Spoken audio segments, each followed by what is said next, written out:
બેસો બેસો.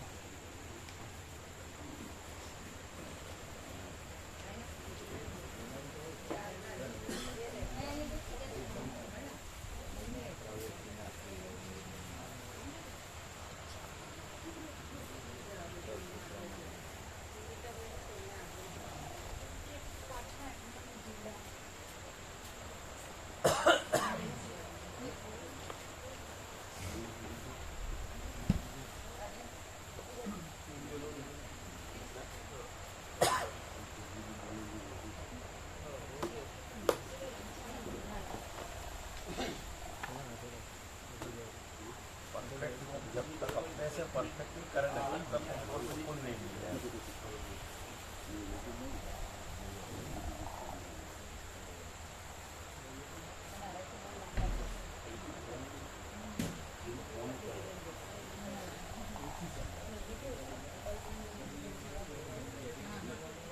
ये गांधी जी के जमाने की ये आखिरी नए जनरेशन में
ओम ओम ओम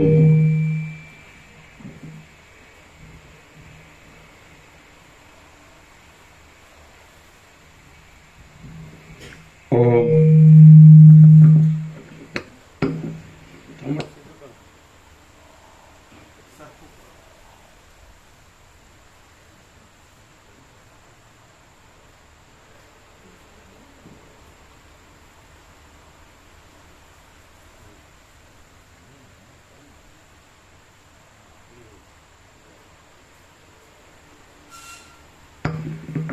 ओम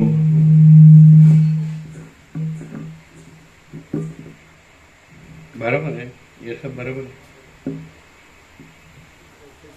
ये फिर लटकता है, ये कौन ऐसा कर देता है?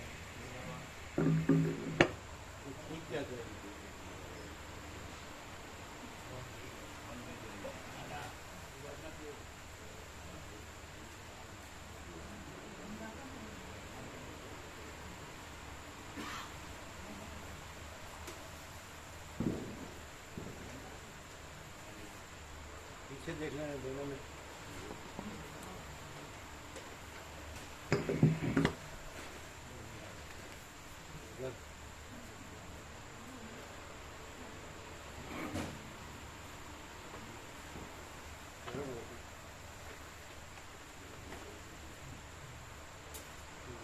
सब बराबर, इसमें भी देख लेना, इसमें भी देख लेना। ओम ओम ओम अवाज आवे है ना, हमिंग आवे। ओम बराबर, सब चीज देखिए, इन्हें से ओम ओम ओम ओम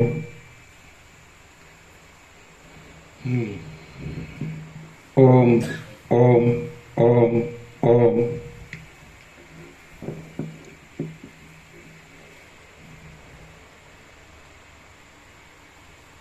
बराबर है, आवाज बराबर है।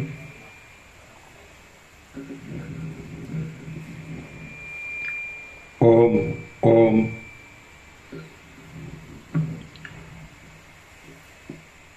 ઓમ ઓમ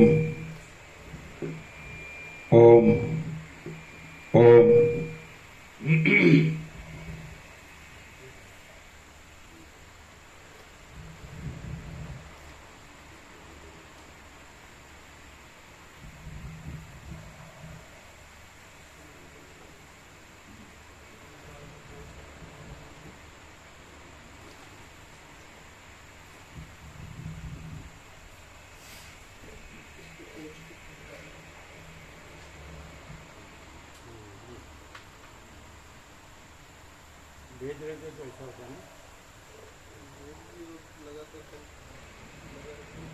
क्या लगा रहे हैं? कंटिन्यू लगा रहे थे तो कार्बन सा बन गया। ओम ओम. बराबर है.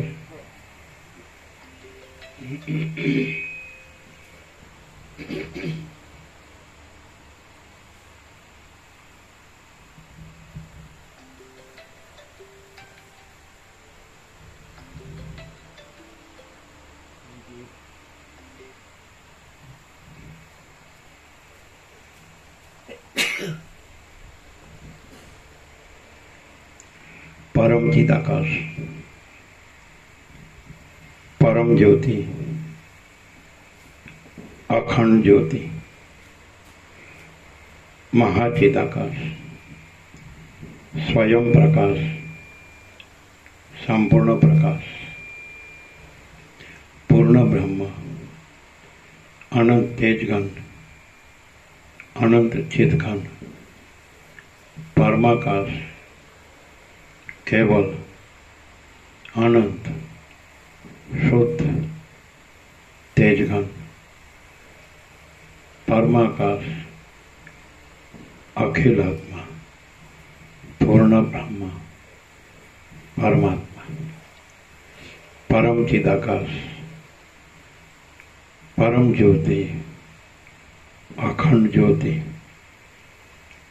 अनंत पूर्ण परम चिदाकाश, परम शांति, स्वयं सिद्ध, स्वयं प्रकाश, स्वयं पूर्ण, स्वस्वरूप, यही सब कुछ है, इसके सिवा कुछ नहीं है। शून्यवास, अनंत कोटि, महाकल्पो है ही नहीं। महाचिदाकाश, स्वयं प्रकाश, संपूर्ण प्रकाश, महाचिदाकाश ज्योति, अनंत, अखंड, अभेद, महाचिदाकाश ज्योति, महातत्व, महासामान्य, महाचिदाकाश, स्वसंवेद्य, सहज निर्विकल्प, महाचिदाकाश, परम कैवल्य, परम शांति, परम चिदाकाश, अनंत पूर्ण निरपेक्ष सत, अनंत संपूर्ण अपरिकी निर्भ्रांत निरपेक्ष वसिष्ठराम निर्वाण पूर्वार्थ राउंड 40वां राउंड।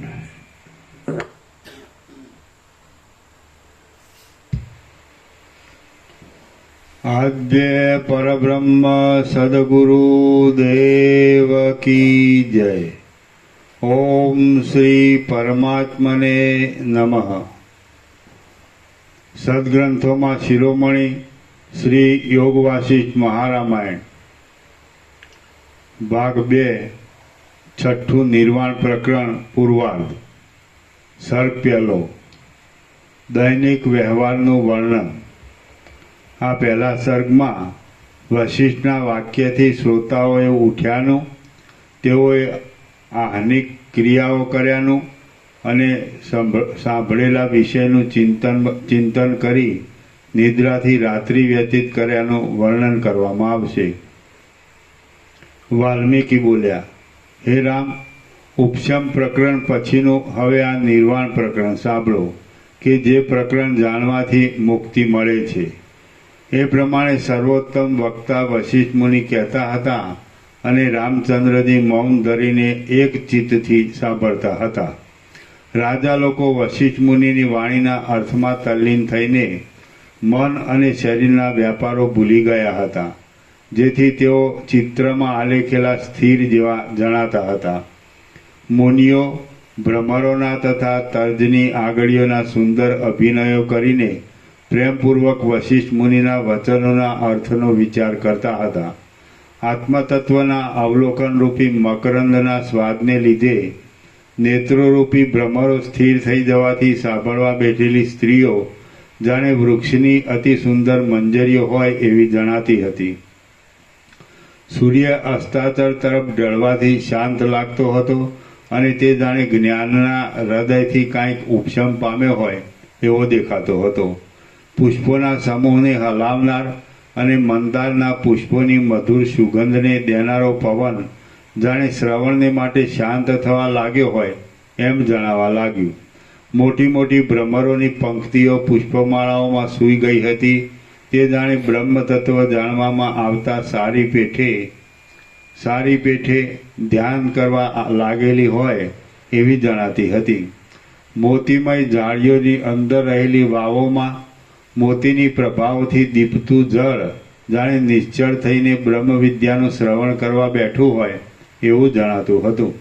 સૂર્યના કિરણો આકાશમાં લાંબી મુસાફરી કરીને વિશ્રામ લેવા ઝાડીઓમાં પેસતા હતા. તે જાણે કથા સાંભળવા શીતળ સભામંડપમાં બેઠા હોય તેમ જણાતા હતા. શાંત થતા દિવસનો શરીરરૂપી તડકો કે જે શાળાની અંદર બેઠો હતો તે મોતીની ઝાડીઓના કિરણોના સમૂહરૂપી ભસ્મનો લેપ કરતો હતો.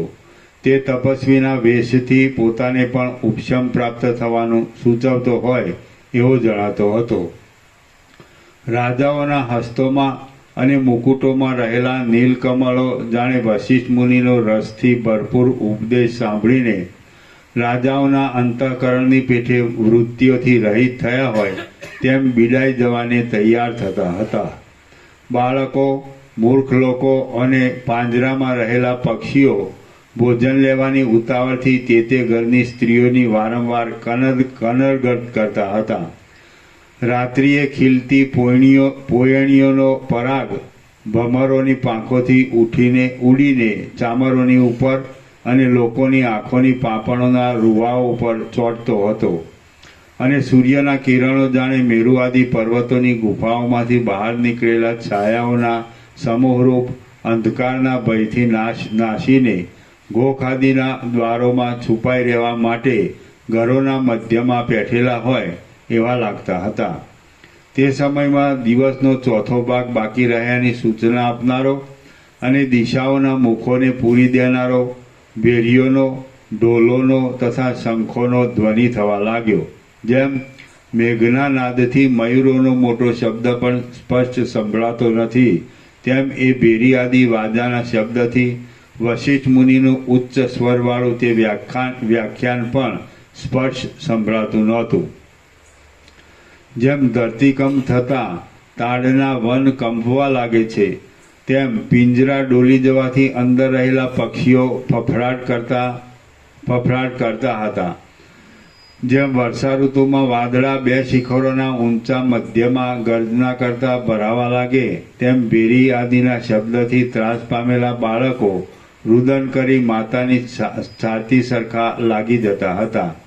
અને જેમ જરાક ક્ષોભ પામેલા પ્રવાહોવાળી નદીઓમાંથી જળબિંદુઓ ઉડવા લાગે તેમ રાજાઓના મુકુટોમાંથી પરાગોને લીધે દોડા લાગતા ભમરાઓ ઉડવા લાગ્યા. આ રીતે દિવસને વૃદ્ધપણું પ્રાપ્ત થતાં શંખ આદિનો શબ્દ ધીરે ધીરે શાંત થતા અને દશરથ રાજાની સઘળી સભા ઉઠવાને માટે ચંચળ થતાં વશિષ્ઠ મુનિએ મધુર વિચારવાળા વિષયનો ઉપસંહાર કરતા સભામાં બેઠેલા રામચંદ્રજી આદિ સભાસદોને નીચે પ્રમાણે કહ્યું. વશિષ્ઠ બોલ્યા, હે રામચંદ્રજી, આ વ્યાખ્યાનના સમૂહરૂપ જે નિર્દોષ જળ મેં પસારેલ છે તેનાથી તમે તમારા ચિત્તરૂપી પક્ષીને બાંધી હૃદયમાં રોકીને આત્મારૂપ બનાવી દો. જેમ હંસ પાણીને ત્યજી દઈને દૂધને ગ્રહણ કરે છે તેમ તમે અવળી સમજણને ત્યજી દઈને મારી વાણીના અક્ષય અર્થનું ગ્રહણ કરીને જેમ હંસ પાણીને ત્યજી દઈને દૂધને ગ્રહણ કરે છે તેમ તમે અવળી સમજણને ત્યજી દઈને મારી વાણીના અક્ષય અર્થનું ગ્રહણ કર્યું. હે રામચંદ્રજી, તમારે પોતાની બુદ્ધિથી વારંવાર સંપૂર્ણ રીતે આ વિષયનો વિચાર કરીને હવે આ રસ્તે ચાલવું.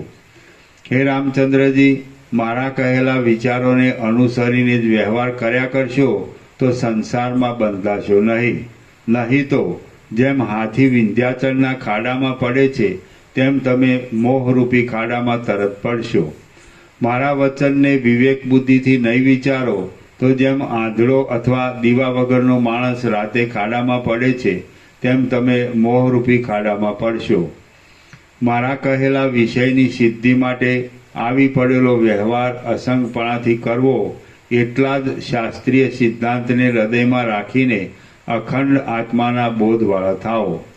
હે મહારાજ દશરથ, હે રામચંદ્રજી, હે સભાસદો, હે લક્ષ્મણ, હે રાજાઓ, આજ તમો દિવસ સંબંધી નિત્ય કરવાના સર્વ કામકાજ કરો, કેમ કે આજનો દિવસ પૂરો થવા આવ્યો છે. હવે પછી જે વિચારવાનું છે તે પ્રાતઃકાળે મળીને વિચારીશું. વાલ્મીકી બોલ્યા. એ પ્રમાણે વશિષ્ઠ મુનિએ આજ્ઞા કરતા કમળ સમાન મુખવાળી એ સઘળી સભા જેમ કમળરૂપી વદનોવાળી કમલીની ઉઠે તેમ ઉઠી. રાજાઓએ વશિષ્ઠ મુનિને પ્રણામ કર્યા અને તેમની પ્રશંસા કર્યા પછી દશરથ રાજાને પ્રણામ કરીને તથા તેમની પ્રશંસા કરીને પોતપોતાના ઉતારાઓ પર ગયા. વિશ્વામિત્ર સહિત શ્રીમાન વશિષ્ઠ મુનિ દેવતાઓને પ્રણામ કરીને પોતાના આશ્રમમાં જવાને માટે આસન ઉપરથી ઉઠ્યા.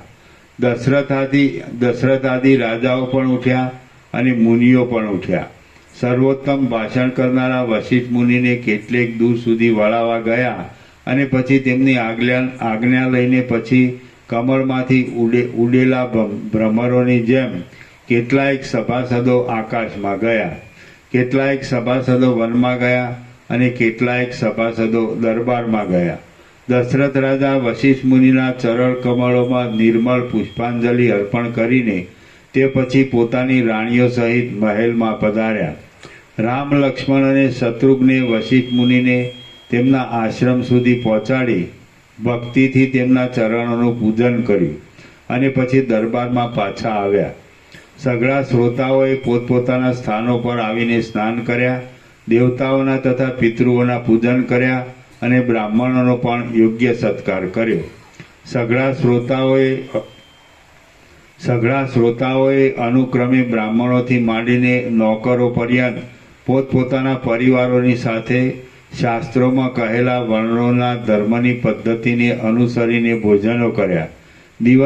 દિવસમાં કરવાના કામોની સાથે સૂર્ય અસ્ત પામ્યો અને ચંદ્ર રાત્રિએ કરવાના કામો સાથે ઉદય પામ્યો. એટલે પૃથ્વી પર રહેનારા મુનિઓ, રાજાઓ, રાજકુમારો અને મહર્ષિઓ યોગ્ય રીતે સાધારણ શયનોમાં, રેશમી વસ્ત્રોથી જડેલા પલંગોમાં અને આસનો પર બેસીને બુદ્ધિને એકાગ્ર કરીને શ્રી વશિષ્ઠ મુનિએ કહેલા સંસારમાંથી ઉદ્ધાર પામવાના પ્રકારનું પ્રેમપૂર્વક મનન કરવા લાગ્યા. જેમ રાત્રિ દરમિયાન કમળો પોતાની પાંખડીઓ બીડીને સૂઈ જાય છે તેમ રાત્રિ પસાર કરવા ઈચ્છતા એ સઘળા શ્રોતાઓ એક પહોર પછી મોઢું બંધ કરીને સૂઈ ગયા પછી એ લોકોને એવા ઉત્તમ સ્વપ્નો પ્રાપ્ત થયા કે જેનાથી ભવિષ્યમાં મોક્ષરૂપ ફળ પ્રાપ્ત થવાની સૂચના મળે. રામ, લક્ષ્મણ અને શત્રુઘ્ને તો વશિષ્ઠ મુનિના ઉપદેશનું 3 પહોર સુધી અખંડ મનન કર્યું અને નેત્રો મીંચાતા અડધા પહોર સુધી ઉત્તમ સ્વપ્નોવાળી નિદ્રા લીધી કે જેનાથી ક્ષણ માત્રમાં પરિશ્રમ દૂર થઈ ગયો. આત્મતત્વના બોધથી વિકસિત થયેલા પવિત્ર મનવાળા એ વિવેકી લોકોની એ રીતે રાત્રિ વ્યતીત થઈ, તેમજ રાત્રિનું ચંદ્રરૂપી મુખ પણ મલિન થયું. શ્રી યોગ વાસિષ્ઠ મહારામાયણમાં નિર્વાણ પ્રકરણના પૂર્વાર્ધનો દૈનિક વ્યવહાર વર્ણન નામનો સર્ગ પહેલો સમાપ્ત. સર્ગ બીજો, વશિષ્ઠનું સભામાં આગમન અને પૂર્વકથિત વિષયોનું સ્મરણ. પહેલું પાનું કે નંબર શું છે? પહેલા પાનાનું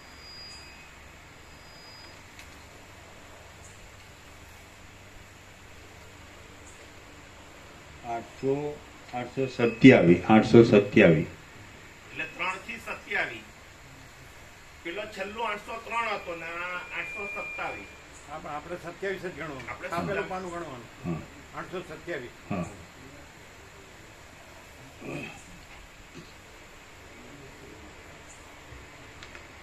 સર્ગ બીજો, વશિષ્ઠનું સભામાં આગમન અને પૂર્વકથિત વિષયોનું સ્મરણ.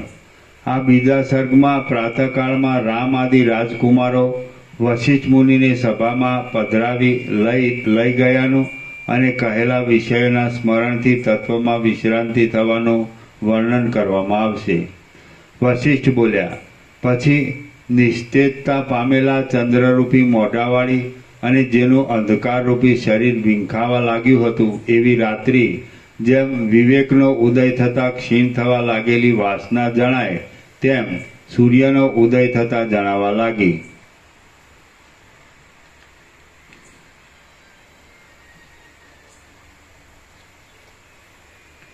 પ્રકાશતા કિરણોવાળા સૂર્યે ઉદયાચળમાં જાણે ઊંચા હસ્તનો સમૂહ પ્રકટ થયો હોય એવો પ્રકાશનો દેખાવ કર્યો અને અસ્તાચળમાં જાણે તે પર્વતની ઊંચી ટોચ ઉપર ખોટા રંગનું કાંઈ ઘરેણું પહેરાવ્યું હોય એવો પ્રકાશનો દેખાવ કર્યો. ઝાકળના ટીપાને દૂર કરનારો, ચંદ્રના મંડળને નિસ્તેજ કરી દેનારો અને જાણે સૂર્યરૂપી ચક્ષુથી ચાંદનીને ગળી ગયો હોય એવો પ્રભાતનો પવન વાવા લાગ્યો. રામ, લક્ષ્મણ અને શત્રુઘ્ને ઉઠીને સ્નાન કર્યું અને પછી સંધ્યાવંદન કરીને અનુચરોની સાથે વશિષ્ઠ મુનિના પવિત્ર આશ્રમે ગયા. ત્યાં વશિષ્ઠ મુનિ સંધ્યાવંદન કરીને ઘરથી બહાર નીકળવાની તૈયારીમાં જ હતા. તેમના ચરણોમાં અર્ઘ્ય પ્રદાન કરીને તેઓએ વંદન કર્યું. વશિષ્ઠ મુનિનો આશ્રમ ક્ષણ માત્રમાં મુનિઓથી, બ્રાહ્મણોથી, રાજાઓથી, હાથીઓથી, ઘોડાઓથી, રસોથી અને પાલખીઓથી ભરપૂર થઈ ગયો. પછી એ મહામુનિ વશિષ્ઠ પોતાની પાછળ વાહનો પર બેસીને ચાલ્યા આવતા રામ આદિ રાજકુમારોની સાથે અને તે સેનાની સાથે વખતસર દશરથ રાજાના દરબારમાં પધાર્યા. સંધ્યા આદિ નિત્યકર્મોથી પરવારીને પ્રથમથી આવકાર આપવાને સજ્જ થઈ રહેલા દશરથ રાજાએ કેટલેક દૂર સુધી સામે જઈને ત્યાં એ વશિષ્ઠ મુનિની પ્રેમપૂર્વક પૂજા કરી. ફરી પણ મોતીઓના, પુષ્પોના તથા મણિયોના સમૂહથી અત્યંત શણગારી રાખેલી સભામાં પ્રવેશ કરીને તે સઘળા લોકો પોતપોતાના આસનો પર બેઠા. આ સમયે પૃથ્વીવાસી અને આકાશવાસી તેમના સઘળા શ્રોતાઓ પણ સભામાં આવી પહોંચ્યા. એ સૌમ્ય સભા એકબીજાને પ્રણામ આદિ કરીને દશરથ રાજાની પેઠે જ એકાગ્રતાથી શરીર વગેરેની ચેષ્ટાઓને રોકી દીધેલી હોવાથી પવન વિનાના સમયમાં સ્થિર થયેલી કમળીની જેમ શોભવા લાગી. સભાના પ્રદેશોમાં બેઠેલા બ્રાહ્મણો, ઋષિઓ, મુનિઓ તથા રાજાઓ તરત પોતપોતાના નક્કી કરેલા આસનો પર અનુક્રમ પ્રમાણે સારી રીતે બેસી જતા પરસ્પરને કુશલ પ્રશ્નો પૂછવાનો કોમળ શબ્દ ધીરે ધીરે શાંત થઈ જતા સભાના ખૂણાઓમાં બેઠેલા બંદીજનો વાજાઓ વગેરેના ઘોઘાટને રોકી દઈને બેસી જતા સૂર્યના ઉદય પામેલા કિરણો ગોખોની જાળીઓમાંથી કથા સાંભળવા આવ્યા હોય તેમ જલ્દી પ્રવેશ કરીને શ્રોતાઓના હાથ અને અંગો પર રહેલા મોતીઓને તેઓ અડકતો હતો. ત્યારે મોતીઓ પ્રકાશ પામતા હતા અને વળી કિરણો ખસી જવાથી શાંત થતા હતા. જેમ કાર્તિકેય સ્વામી શંકરના મુખ ઉપર દ્રષ્ટિ કરે, કચ્છ બૃહસ્પતિના મુખ ઉપર દ્રષ્ટિ કરે, પ્રહલાદ શુક્રાચાર્યના મુખ ઉપર દ્રષ્ટિ કરે અને ગરુડ વિષ્ણુના મુખ ઉપર દ્રષ્ટિ કરે તથા સૂર્યોદય આકાશમાં ભમતી ભ્રમરીને ખીલતા કમળમાં લગાવે, તેમ રામચંદ્રજીએ વશિષ્ઠના મુખ ઉપર ધીરે ધીરે દ્રષ્ટિ કરી. રામચંદ્રજીએ વશિષ્ઠ મુનિના મુખ ઉપર પોતાની દ્રષ્ટિ સ્થિર કરતા મહાવક્તા વશિષ્ઠ મુનિએ ગયે દિવસે ચલાવેલા ક્રમને અનુસરીને જ વચનોના અર્થ સમજવામાં કુશળ એવા રામચંદ્રજીને નીચે પ્રમાણે કહ્યું. વશિષ્ઠ બોલ્યા, હે રઘુનંદન, મેં તમને ગઈકાલે જે અત્યંત ગંભીર અર્થવાળું અને પરમાર્થનો બોધ આપનારું પ્રકરણ કહ્યું હતું તે તમારા સ્મરણમાં છે ને? હે શત્રુઓને હરનારા રામ, હવે સ્પષ્ટ બોધને માટે હું તમને બીજું પ્રકરણ કહું છું, તે સાંભળો કે જેથી અખંડ પદ પ્રાપ્ત થશે. વૈરાગ્યના અભ્યાસથી અને તત્વના બોધથી જ સંસાર તરી શકાય છે. વૈરાગ્યના અભ્યાસથી અને તત્વના બોધથી જ સંસાર તરી શકાય છે. માટે વૈરાગ્ય અને તત્વબોધને પ્રાપ્ત કરવાનો અભ્યાસ કરો. યથાર્થ તત્વ સમજાયાથી અજ્ઞાન નાશ પામે છે અને વાસનાઓ દૂર થાય ત્યારે જ શોક વિનાના પરમ પદની પ્રાપ્તિ થાય છે.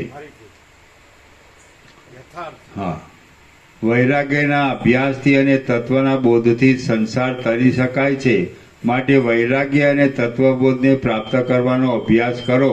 યથાર્થ તત્વ સમજાયાથી અજ્ઞાન નાશ પામે છે અને વાસનાઓ દૂર થાય ત્યારે જ શોક વિનાના પરમ પદની પ્રાપ્તિ થાય છે. દેશ કાળ વગેરેની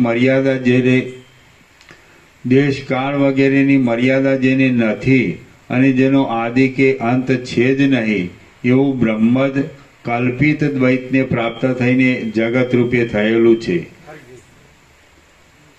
દેશ કાળ વગેરેની મર્યાદા જેને નથી અને જેનો આદિ કે અંત છે જ નહીં એવું બ્રહ્મ જ કલ્પિત દ્વૈતને પ્રાપ્ત થઈને જગત રૂપે થયેલું છે. દેશ કાળ વગેરે સઘળા પદાર્થોના માપ વગરનું શાંત અને સર્વમાં ઓતપ્રોત હોવાથી સત્તા સ્વરૂપે રહેલું કેવળ બ્રહ્મ જ છે. તો પછી તેમાં દ્વૈતપણું કૌંસમાં જગતપણું થવું સંભવતું જ નથી એવો નિશ્ચય કરીને તથા હું છું એ અભિમાનને અંદરથી ત્યજી દઈને તમે મુક્ત સ્વરૂપવાળા વ્યાપક એકરૂપ શાંત અને સાક્ષાત આત્માનંદરૂપ થાઓ. હે રામચંદ્રજી, ચિત્ત પણ નથી, અવિદ્યા પણ નથી, મન પણ નથી અને જીવ પણ નથી. હા,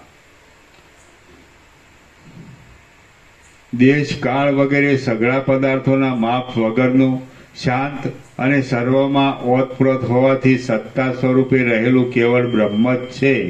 તો પછી તેમાં દ્વૈતપણું કૌંસમાં જગતપણું થવું સંભવતું જ નથી એવો નિશ્ચય કરીને તથા હું છું એ અભિમાનને અંદરથી ત્યજી દઈને તમે મુક્ત સ્વરૂપવાળા વ્યાપક એકરૂપ શાંત અને સાક્ષાત આત્માનંદરૂપ થાઓ. હે રામચંદ્રજી, ચિત્ત પણ નથી, અવિદ્યા પણ નથી, મન પણ નથી અને જીવ પણ નથી. એ સઘળી ચિત્ત આદિરૂપ કલ્પનાઓ બ્રહ્મથી જ થયેલી છે. જે ભોગ્ય પદાર્થો છે, જે ભોગ વૃત્તિઓ છે, જે સ્મૃતિઓ છે અને જે ભોગોની સ્પૃહાઓ છે તે સઘળું આદિ તથા અંત વિનાનું અને સમુદ્ર જેવું ભરપૂર બ્રહ્મ જ પ્રકાશે છે. પાતાળમાં, ભૂતળમાં, સ્વર્ગમાં, ખડમાં, પ્રાણીઓમાં અને આકાશમાં સઘળા દ્રશ્ય પદાર્થો રૂપે ચૈતન્ય રૂપ પરબ્રહ્મ જ પ્રકાશે છે.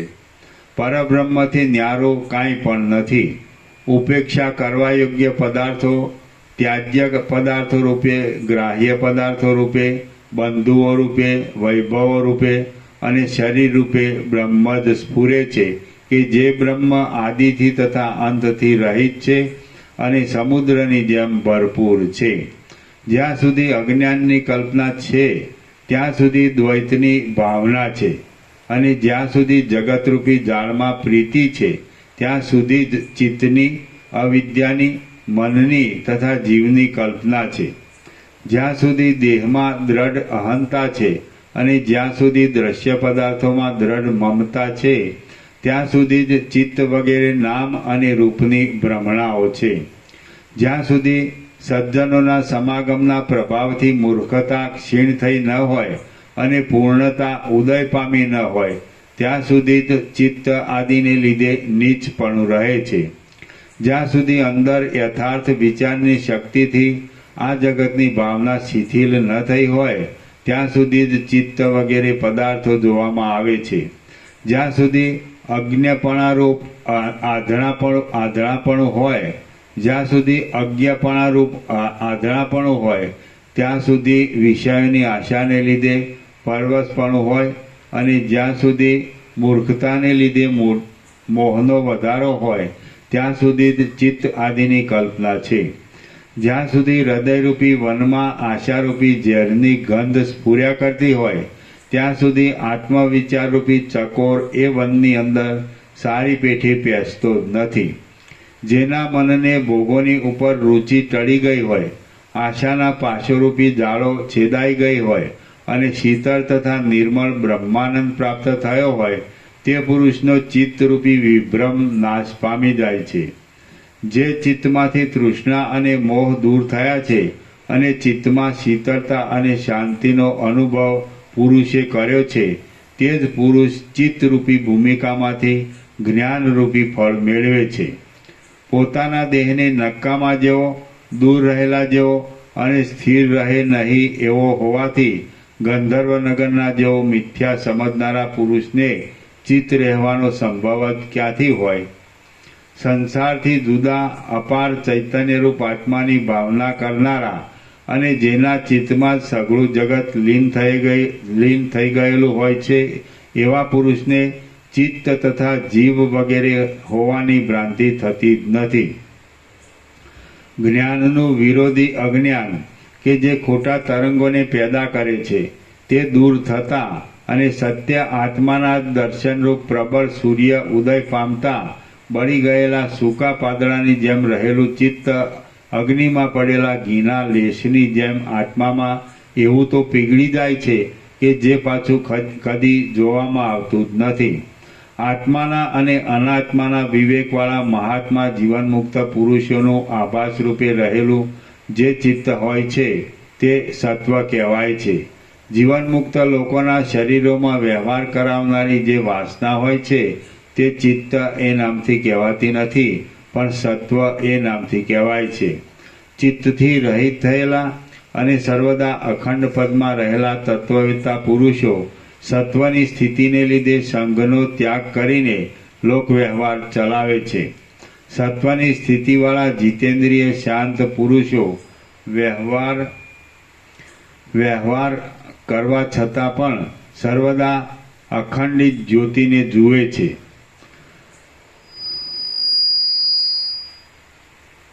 સત્વની સ્થિતિવાળા જીતેન્દ્રિય શાંત પુરુષો વ્યવહાર કરવા છતાં પણ સર્વદા અખંડ જ્યોતિને જુએ છે ને અખંડ જ્યોતિના દર્શન થવાથી તેમને બેપણું, એકપણું કે તેથી થતી વાસના પ્રકટ થતી નથી.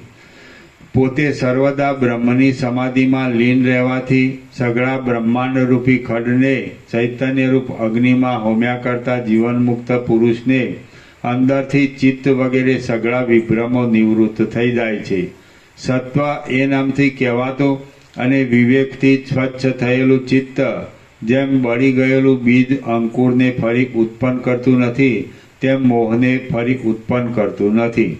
મૂળ લોકોની જે ચિત્ત નામની વાસના હોય છે તે ફરીવાર જન્મ પામે છે પણ તત્વવેત્તા પુરુષોની ચિત્ત નામની વાસના બોધથી સત્વરૂપ થયેલી હોવાને લીધે જન્મને મટાડવારૂપ વિપરીત કાર્યને કરે છે.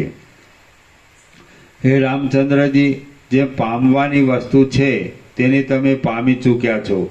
જ્ઞાનરૂપ અગ્નિથી બળીને સત્વપણાને પામેલું તમારું ચિત્ત ફરીવાર જન્મરૂપી અંકુરોને ઉત્પન્ન કરવાનું નથી.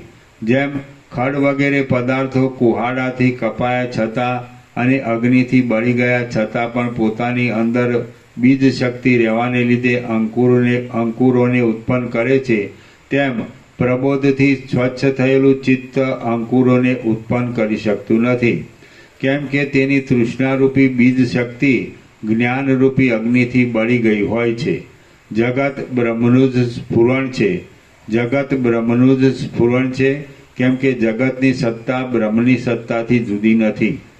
જેમ પરમાત્માને અને બ્રહ્મને ભેદ નથી, તેમ બ્રહ્મને અને જગતને ભેદ નથી.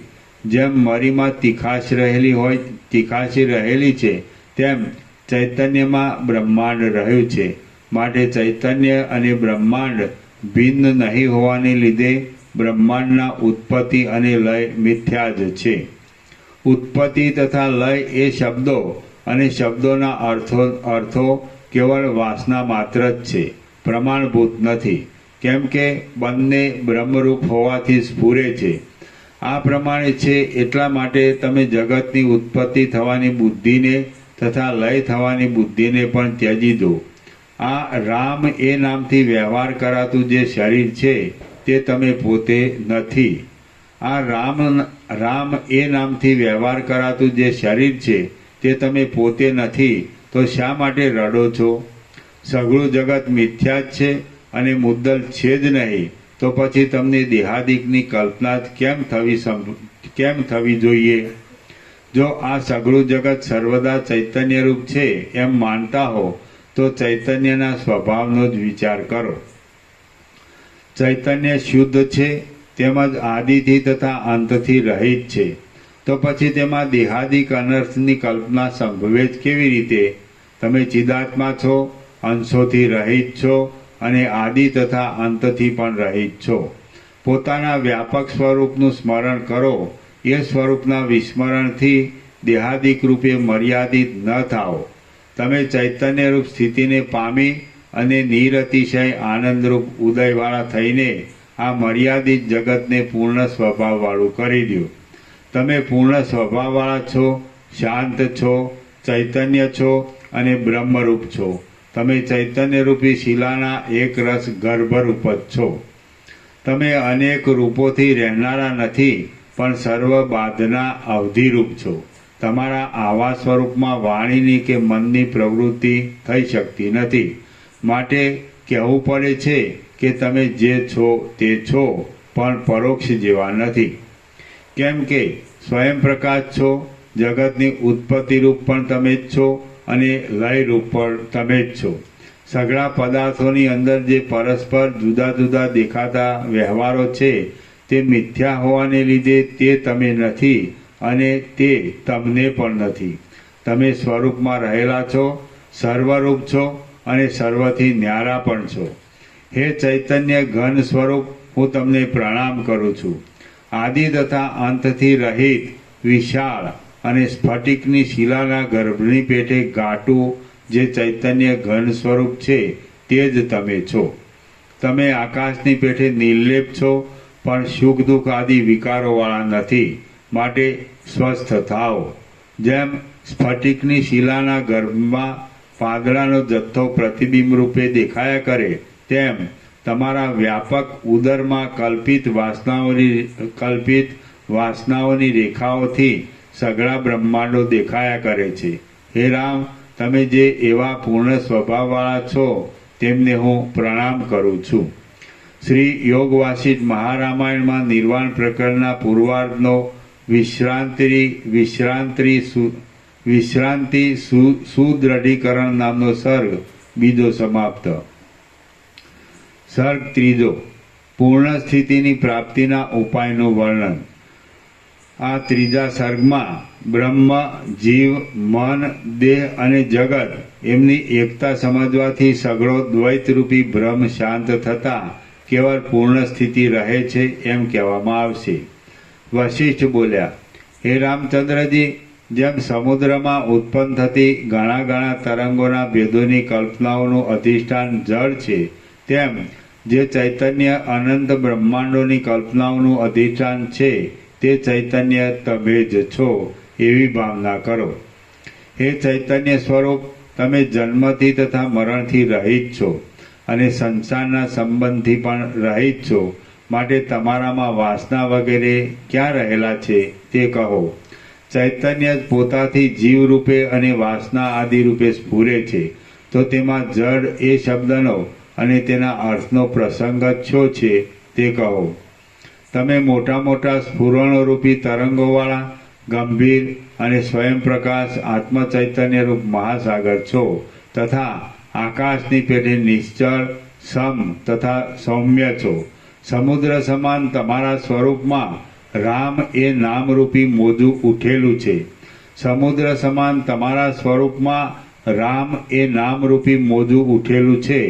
જેમ ઉષ્ણતા ચૈતન્યથી ભિન્ન નથી, સુગંધપણું કમળથી ભિન્ન નથી, કાળાપણું કાજળથી ભિન્ન નથી, ધોળાપણું હિમથી ભિન્ન નથી, મધુરપણું શેરડીથી ભિન્ન નથી અને પ્રકાશ તેજથી ભિન્ન નથી, તેમ અનુભવ કૌંસમાં વૃત્તિમાં પ્રતિબિંબિત ચૈતન્ય તેમ અનુભવ પરબ્રહ્મથી ભિન્ન નથી.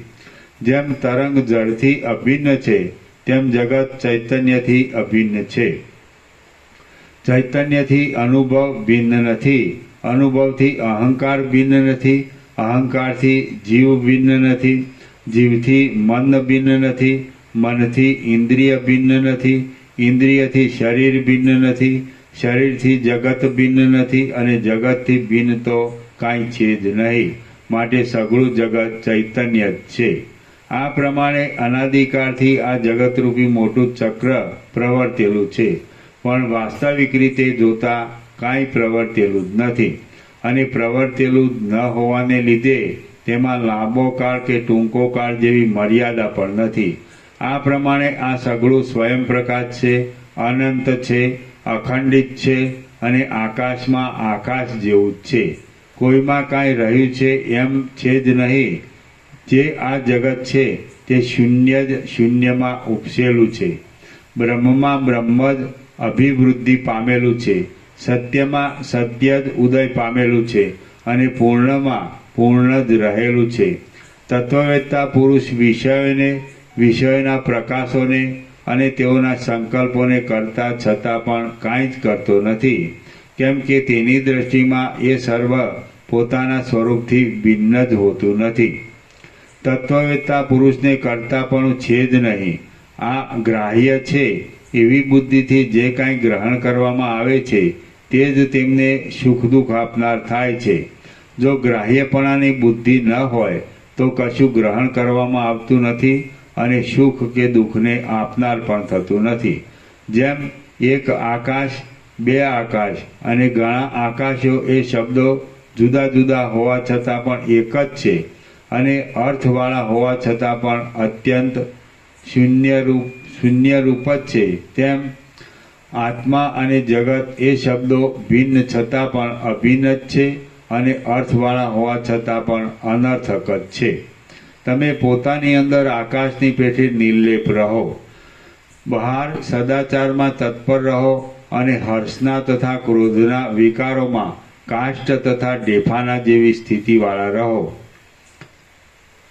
તરત મારી નાખવાને તૈયાર થયેલા મોટા શત્રુને પણ જે પુરુષ પોતાનો આત્મા જ ગણીને અત્યંત પ્યારો ગણે તે જ પુરુષ તત્વવેત્તા છે. જેમ નદી પોતાના કિનારા પરના વૃક્ષને મૂળ સહિત ઉખેડી નાખે છે, તેમ જે પુરુષ પ્રેમને અને મત્સરને મૂળ સહિત ઉખેડી નાખે છે તે પુરુષ હર્ષના તથા ક્રોધના વિકારોને દૂર કરે છે. જો રાગદ્વેષ અને તેઓના વિકારોના સ્વરૂપનો વિચાર કરવામાં આવે નહીં તો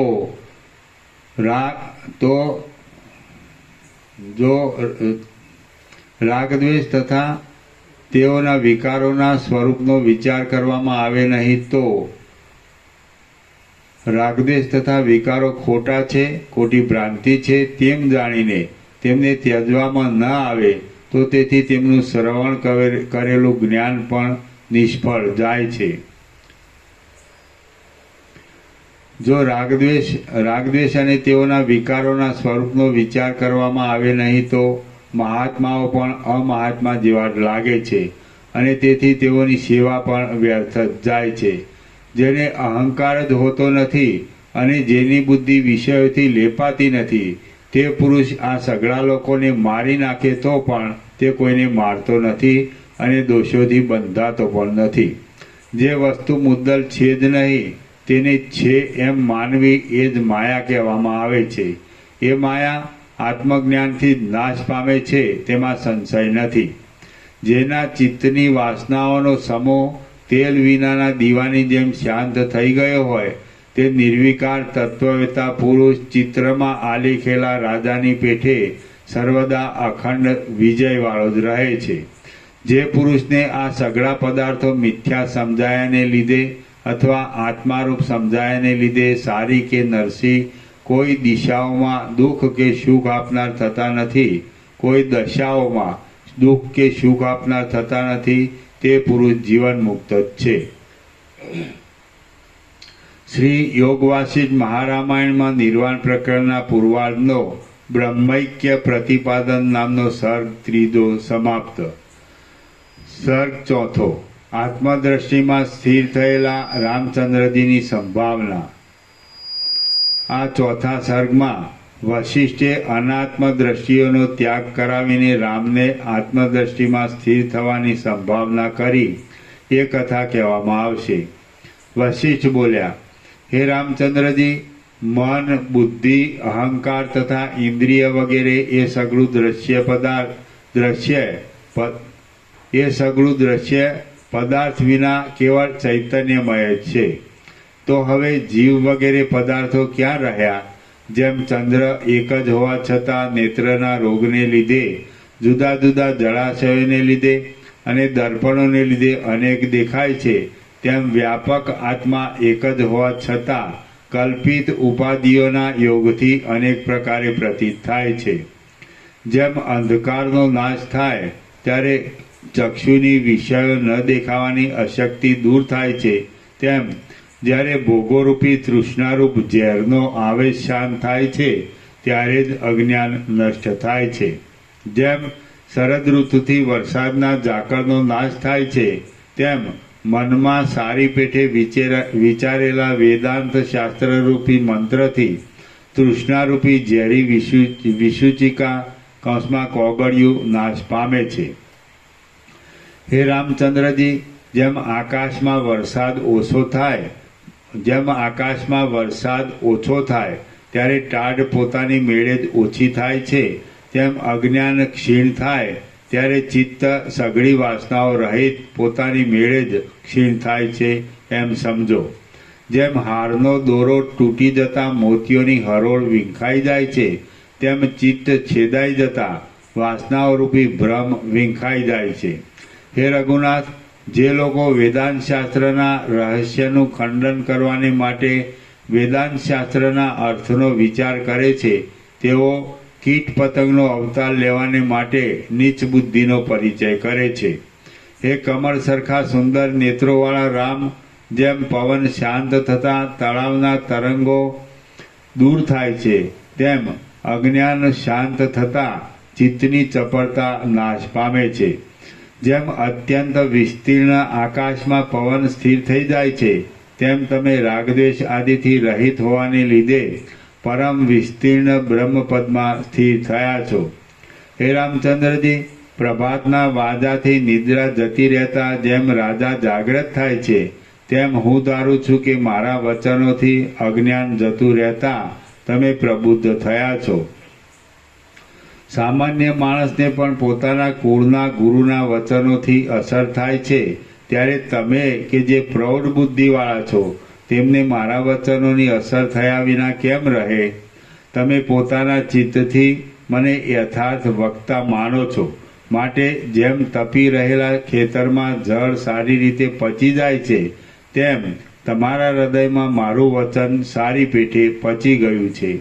હે મહાપ્રભાવશાળી રામ, અમે પરંપરાથી ઈક્ષ્વાકુ વંશીઓના અને તેઓમાં પણ વિશેષે કરીને રઘુવંશીઓના કુળ ગુરુ છીએ, માટે મારું કહેલું આ શુભ વચન તમારે હૃદયમાં તરત હારની પેઠે ધારણ કરી લેવું.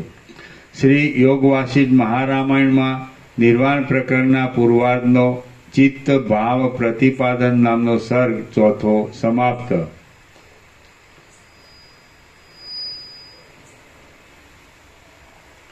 સર્ગ પાંચમો.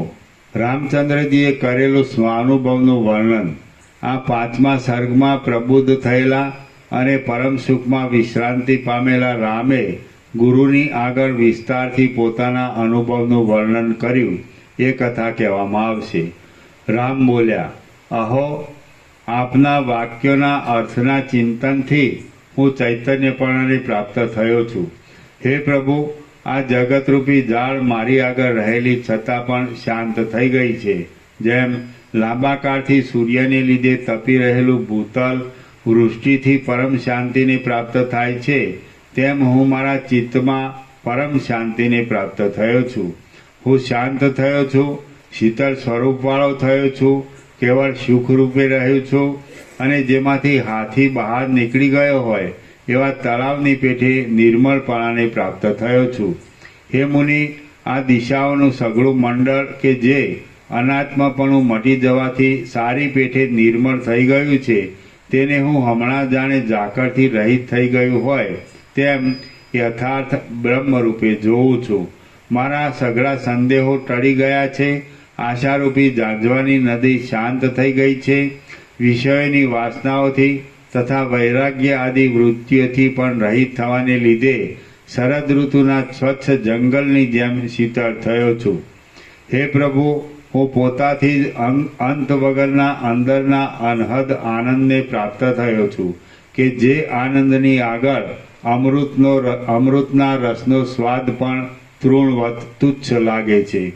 આજ હું મારા મૂળ સ્વભાવને પ્રાપ્ત થયો છું, સ્વસ્થ થયો છું, આનંદ પામ્યો છું અને જેમાં સઘળા આનંદોનો સમાવેશ થાય છે એવા આનંદરૂપ થવાથી ખરો રામ થયો છું.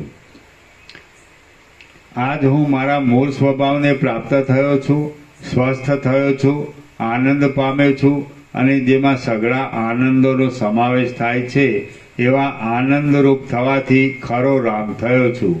હું મને પોતાને પણ પ્રણામ કરું છું અને આપને પણ પ્રણામ કરું છું.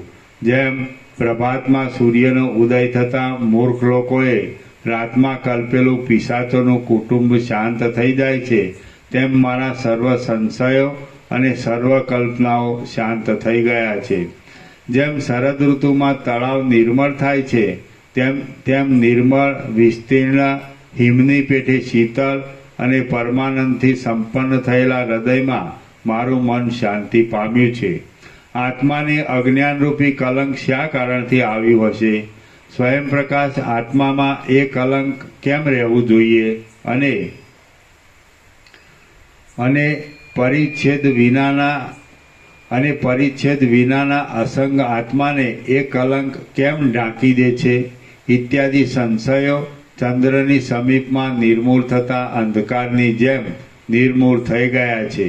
જે કાંઈ છે તે સગળું સર્વત્ર અને સર્વદા સ્ફુરણમય આકારવાળો આત્મા જ છે. માટે તેમાં આ પદાર્થ અન્ય છે અને વળી તેથી આ પદાર્થ અન્ય છે એવી ખોટી કલ્પના કેમ જ હોય?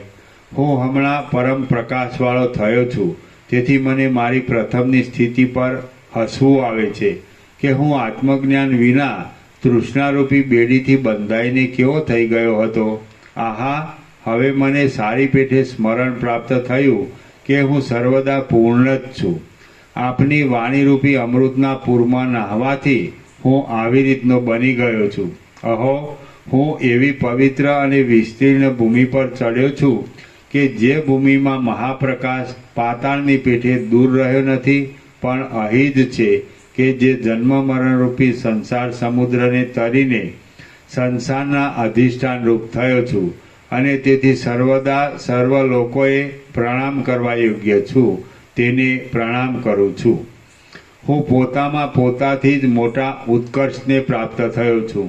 હે પ્રભુ, હું હૃદયરૂપી કમળના કોષમાં સ્પષ્ટ રીતે ભ્રમરની પેઠે સ્થિરતાને પ્રાપ્ત થયેલા આપના ઉત્તમ ઉપદેશથી પોતાના સ્વરૂપના અનુભવને લીધે શોક વગરની અને સર્વદા પ્રકાશ રૂપે જીવન મુક્તિને પ્રાપ્ત થયો છું. શ્રી યોગ વાસિષ્ઠ મહારામાયણમાં નિર્વાણ પ્રકરણના પૂર્વાર્ધનો રાઘવ વિશ્રાંતિ વર્ણન નામનો સર્ગ 5મો સમાપ્ત. સર્ગ 6 દેહ અને આત્માનું વિવેચન તથા અજ્ઞાનનું સ્વરૂપ. આ છઠ્ઠા સર્ગમાં દેહના તથા આત્માના વિવેકનો, દેહને આત્મા માનવાથી દુઃખો પ્રાપ્ત થયાનો અને મૂઢ લોકોને સ્ત્રીઓના સંગથી મોહની વૃદ્ધિ થયાનું વર્ણન કરવામાં આવશે. વશિષ્ઠ બોલ્યા, હે મહાબાહુ રામચંદ્રજી, ફરી પણ મારું ઉત્તમ વચન સાંભળો કે જે વચન હું મારા ઉપદેશથી તમને પ્રસન્ન થતા જોઈને હિત કરવાની ઈચ્છાથી કહું છું. આટલે સુધી તમામ અભેદના સિદ્ધાંતને અનુસરીને તમને કહ્યું છે, પણ હવે ઘડીભર ભેદનો સ્વીકાર રાખીને પણ કહું છું તે સાંભળો, કે જેથી તમારી વિચાર શક્તિ વધે અને થોડું સમજનારાઓ, સિદ્ધાંતને નહીં પહોંચી શકનારાઓના પણ દુઃખો ટળી જાય. અજ્ઞાનને વશ રહેનારા મૂર્ખ માણસને અનાત્મારૂપ દેહમાં જ આત્માપણાની ભાવના ઉદય પામેલી હોય છે. એ તેના અપરાધને લીધે ઇન્દ્રિયોરૂપી શત્રુઓ જાણે ક્રોધ પામ્યા હોય તેમ તે માણસને દબાવી દે છે. જ્ઞાન ધારણ કરનાર સમજુ પુરુષ પરમાર્થરૂપ આત્મામાં જ રહે છે. એ તેના વાસ્તવિક બોધથી ઇન્દ્રિયો જાણે સંતુષ્ટ થયેલી હોય તેમ મિત્રભાવ રાખીને તે ભલા માણસના વશમાં રહીને તેને અનુકૂળ વર્તે છે. વ્યવહાર કરવા છતાં પણ જે પુરુષ ભોગ્ય પદાર્થોમાં રહેલા દોષો જોયા કરે છે અને તેના ગુણોમાં જોતો નથી, તે પુરુષ કેવળ દુઃખ ભોગવવાને વાસ્તે શા માટે દેહને આત્મારૂપ માને? આત્માને શરીરની સાથે લાગતું વળગતું નથી અને શરીરને આત્માની સાથે કાંઈ લાગતું વળગતું નથી. જેમ પ્રકાશ અને અંધકાર પરસ્પરથી વિલક્ષણ છે, તેમ શરીર અને આત્મા પરસ્પરથી વિલક્ષણ છે. આત્મા જન્મ મરણ આદિ સઘળા ભાવ વિકારોથી સર્વદા રહિત અને નિર્લેપ હોવાથી કદી પણ અસ્ત કે ઉદય પણ પામતો નથી, પણ સર્વદા પ્રકાશિત જ છે. આ શરીરરૂપી પથ્થરો કે જે જડ છે, અજ્ઞ છે, તુચ્છ છે, વિનાશી છે અને પોતે આત્માની સત્તાથી સત્તા પામેલો હોવા છતાં પણ આત્માને દુઃખી કરનાર હોવાથી કૃતજ્ઞ છે, તેને જે થતું હોય તે ભલે થાય. દેહ અને આત્મા એ બેમાંથી આત્માને ઓળખીએ તો દેહમાં જડપણું જ બાકી રહે છે. તો પછી એ જડ દેહ સર્વદા પ્રકાશિત ચૈતન્યપણાને શી રીતે લઈ શકે? દેહના સુખ દુઃખોથી આત્માને સુખ દુઃખો થાય છે અને આત્માના સુખ દુઃખોથી દેહને સુખ દુઃખો થાય છે. એ વાત તે વળી કેવી હોય? દેહ અને આત્મા કદી પણ સમાન નથી અને સમાન ધર્મોવાળા પણ નથી. તેમ છતાં પણ તેઓને પરસ્પરના સુખ દુઃખોથી સુખ દુઃખ થવા કેમ જ સંભવે? દેહ અને આત્મા કે જેઓને પરસ્પરની સાથે કશું લાગતું વળગતું જ નથી, તેઓને પરસ્પર રૂપ થવું સંભવે જ કેમ? દેહ કે જે સ્થૂળ છે તે અણુ કેમ થઈ શકે અને આત્મા કે જે અણુ છે તે સ્થૂળ કેમ થઈ શકે? જેમ દિવસ રાત્રિનો વિરોધી છે તેમ આત્મા દેહથી ઉલટો છે અને દેહ આત્માથી ઉલટા ગુણ ધરાવે છે. માટે તેઓનું પરસ્પર ઐક્ય સંભવે જ કેવી રીતે? જ્ઞાન અજ્ઞાનપણાને પ્રાપ્ત થવું સંભવે જ નહીં અને છાયા તડકાપણાને પ્રાપ્ત થવી સંભવે જ નહીં. ગમે તેવા વિચારો ગોઠવવામાં આવે તો પણ બ્રહ્મ દેહાદિકરૂપ થાય જ નહીં. આત્મા સર્વવ્યાપક છે તે છતાં પણ તેને દેહનો જરા પણ સંબંધ નથી. જેમ કમળને જળમાં રહ્યા છતાં પણ જળનો જરા પણ સ્પર્શ થતો નથી, તેમ આત્માને દેહમાં રહ્યા છતાં પણ દેહનો જરા પણ લેપ લાગતો નથી. કેમ કે આત્મા દેહની કલ્પનાનું અધિષ્ઠાન હોવાથી આત્માની સત્તાથી દેહની સત્તા છે. જેમ નિર્લેપ હોવાને લીધે આકાશને વાયુથી શોષ કંપ કે રજનો લેપ આદિ થતા નથી, તેમ આત્મા દેહથી રહેલ છે તો પણ નિર્લેપ હોવાથી તેને દેહમાં જરા મરણ વિપત્તિ સુખ દુઃખ હાનિ કે વૃદ્ધિ જરા પણ થતા નથી. માટે તમે નિશ્ચિંત રહો. દેહમાં આત્મદ્રષ્ટિ કરવાથી જન્મ મરણ આદિ ભ્રમ રહે છે, પણ બ્રહ્માત્મ દ્રષ્ટિથી જોતા જેમ જળમાં તરંગોનો સમૂહ જળ માત્ર જ દેખાય છે, તેમ બ્રહ્મમાં તે બ્રહ્મ માત્ર જ દેખાય છે. જેમ જળ પોતાની સત્તાથી રહેલા તરંગપણાને અનુભવતું હોય છે, તેમ આત્મા પોતાની સત્તાથી રહેલા દેહરૂપી યંત્રને અનુભવતો હોય છે. જેમ સૂર્ય વગેરેના પ્રતિબિંબના આધારભૂત જળાદિકના ચલનથી પ્રતિબિંબનું ચલન થતાં પણ સૂર્યાદિકને કશો ક્ષોભ કે હાનિ થતા નથી, તેમ દેહથી ચિદાભાસને ક્ષોભ વગેરે થતાં પણ દેહના સાક્ષીને ક્ષોભ આદિક થતું નથી. દેહનું અને આત્માનું બુદ્ધિપૂર્વક અવલોકન કરવામાં આવે તો સત્ય જણાયેલા આત્મતત્વમાં સ્થિતિ પ્રાપ્ત થાય છે અને દેહરૂપ અજ્ઞાનનો વિભ્રમ લય પામે છે. દેહના અને આત્માના ખરા તત્વનો વિચાર કરતા દેહનું મિથ્યાપણું પ્રકટ થાય છે અને આત્માનું સત્યપણું પ્રકટ થાય છે. કેમ કે દીવા અને અંધકારની પેઠે દેહ અને આત્માનો સ્વભાવ પરસ્પરથી વિરુદ્ધ છે. જેને યથાર્થ જ્ઞાન હોતું નથી એવા પુરુષને દેહના ભ્રમણોથી અને બદલાવોથી સાર વિનાના મોહરૂપી આસોદરાના વૃક્ષો સ્ફુર્યા કરે છે. જેમણે આત્મા નામના પદાર્થોનો વિચાર કર્યો નથી અને જ્ઞાન ઉપર લક્ષ્ય આપ્યું નથી, તે મૂળ પુરુષો ચેતન નથી પણ જડ છે અને તરણાઓની પેઠે નિષ્ફળ હલનચલન કરે છે. આત્મતત્વના સ્વાદને નહીં જાણનારા એ જડ લોકો જેમ છિદ્રોમાં વાયુ પુરાવાથી વાંસ અનેક પ્રકારના શબ્દ કરે છે, તેમ વ્યર્થ બકવાદ કરે છે. ચલનાદિક પામ્યા કરે છે અને ખડ તથા કાષ્ઠ વગેરે પદાર્થોને લાવવા મૂકવાની ક્રિયાઓ કરે છે એમ સમજવું. શબ્દ સ્પર્શ તથા રૂપ આદિ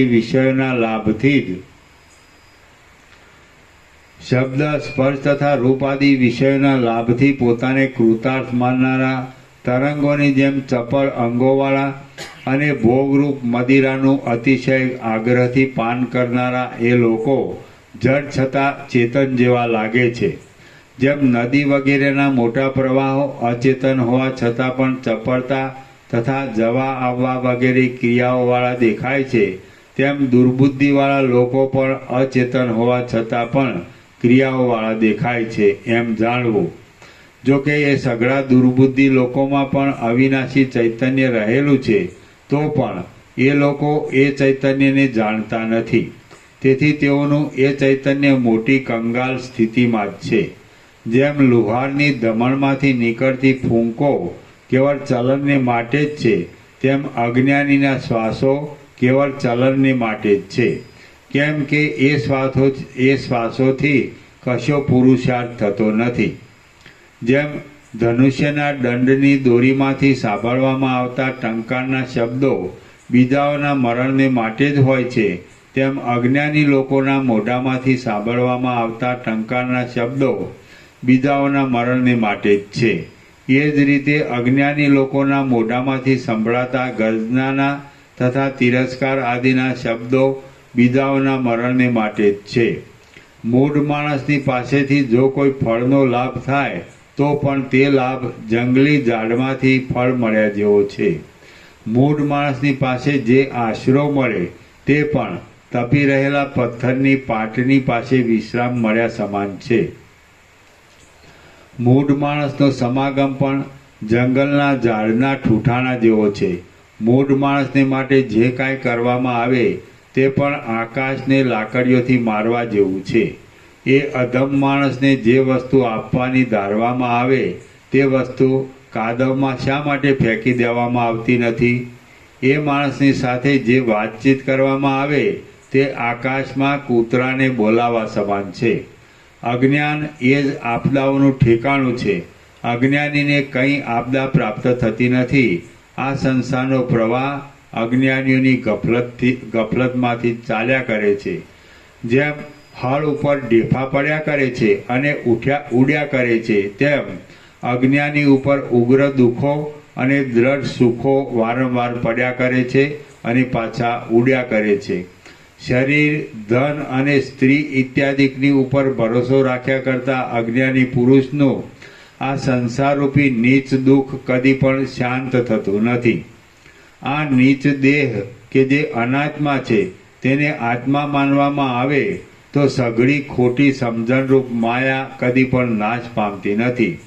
દુષ્ટ ભાવનાઓથી ઘેરાયેલી બુદ્ધિવાળા, સત્ય વસ્તુમાં આંધળા, મિથ્યા વસ્તુમાં દેખતા અને પગલે પગલે ગોથા ખાયા કરતા અજ્ઞાની પુરુષને જેમ ફૂલમાંથી સુગંધ મળે છે તેમ કોઈ વખતે ચંદ્રમાંથી ઝેર પણ મળે છે, અને જેમ પથ્થરમાંથી દૂર્વાનો અંકુર થાય છે તેમ કોઈ વખતે ખીરમાંથી કાંટો પણ નીકળે છે.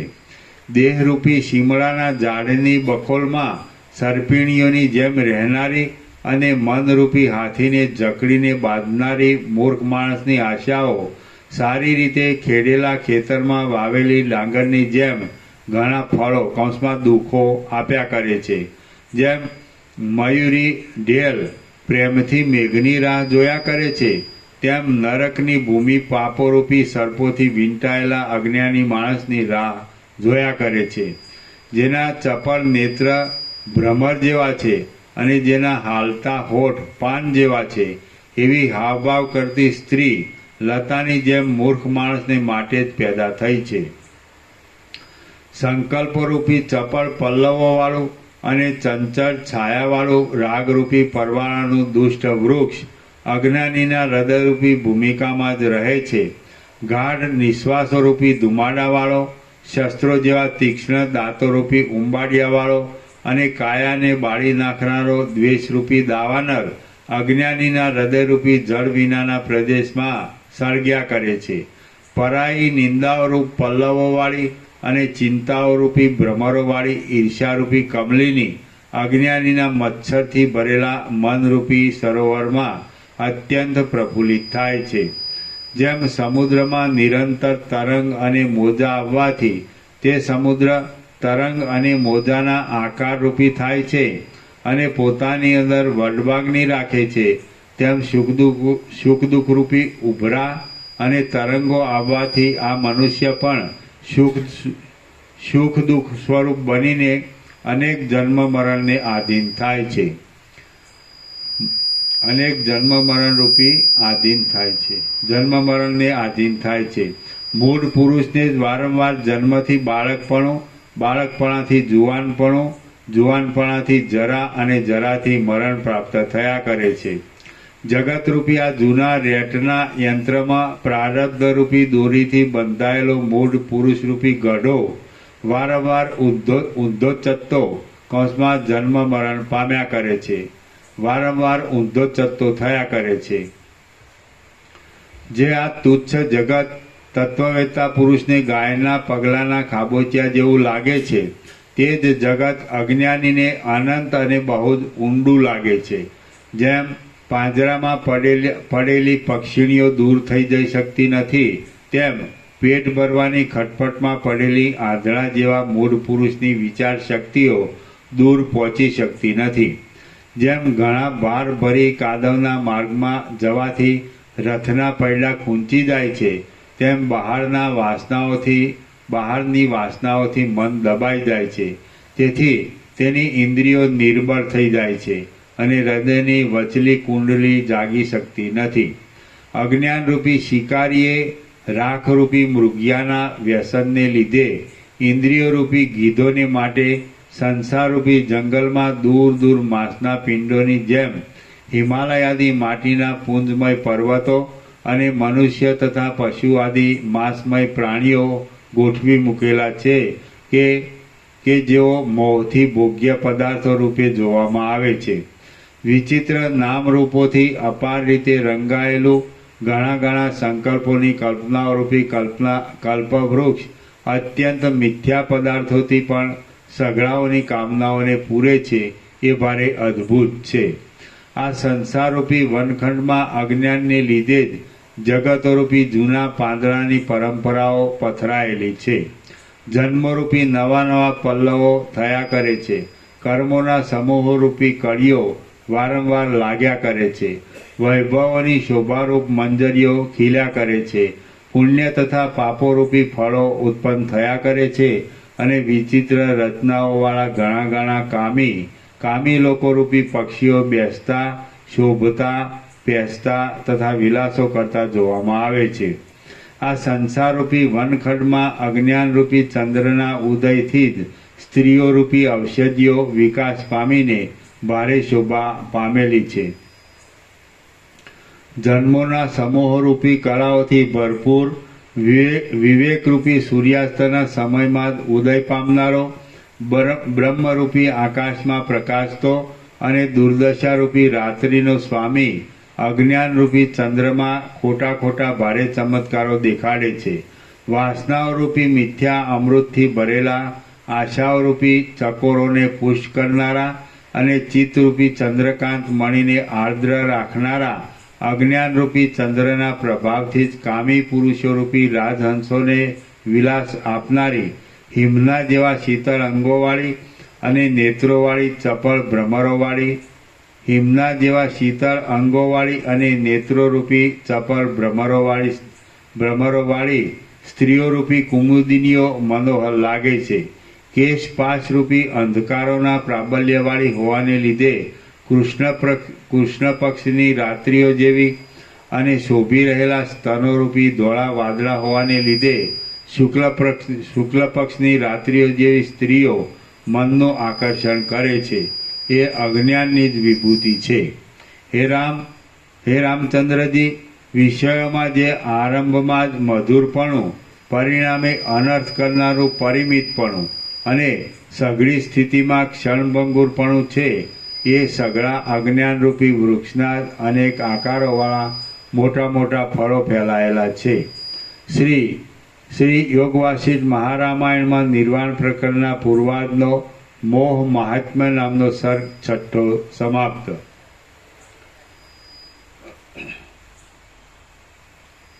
સર્ગ 7.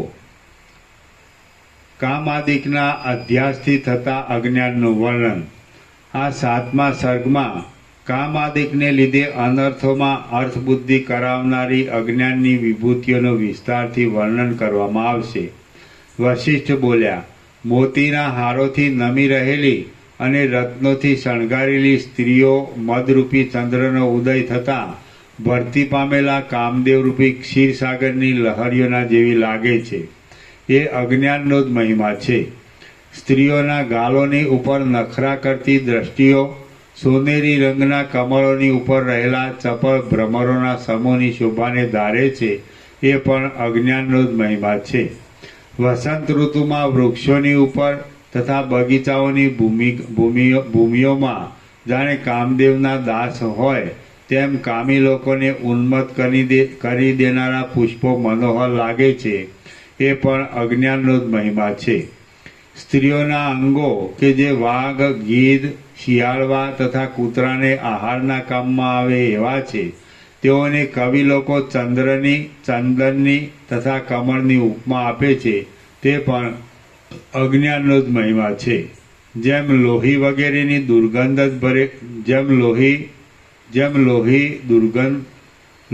વગેરેની દુર્ગંધ જ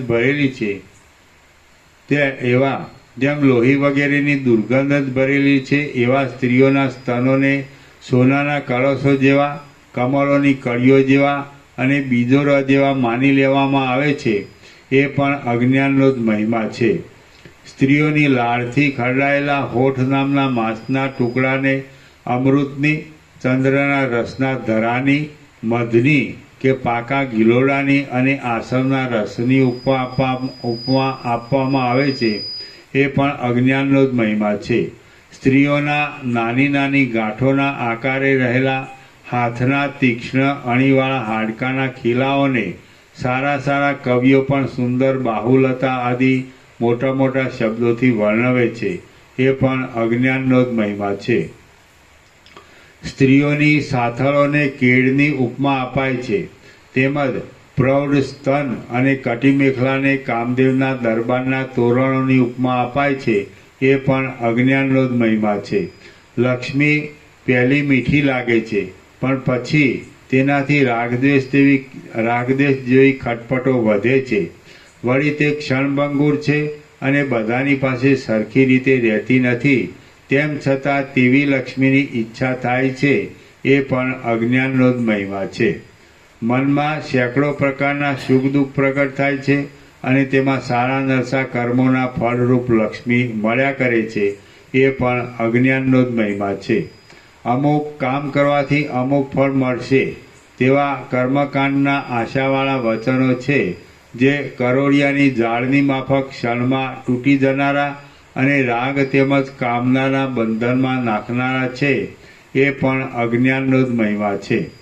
જેમ વર્ષા ઋતુમાં યમુના નદીનું પૂર વૃષ્ટિને લીધે વધી જાય છે, તેમ અવિવેક અને મોહને લીધે અનેક પ્રકારની પ્રવૃત્તિઓ વધી જાય છે, એ પણ અજ્ઞાનનો જ મહિમા છે.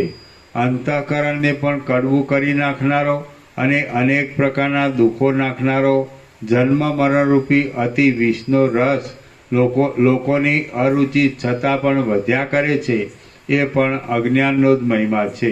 જેમ પવન વાતા સૂકા પાન અને ઉકરડાની ધૂળ આમ તેમ ઉડવા લાગે છે, તેમ અનેક પ્રકારના ફળવાળા કર્મો લોકોના વિવેકને દૂર કરે છે, એ પણ અજ્ઞાનનો જ મહિમા છે.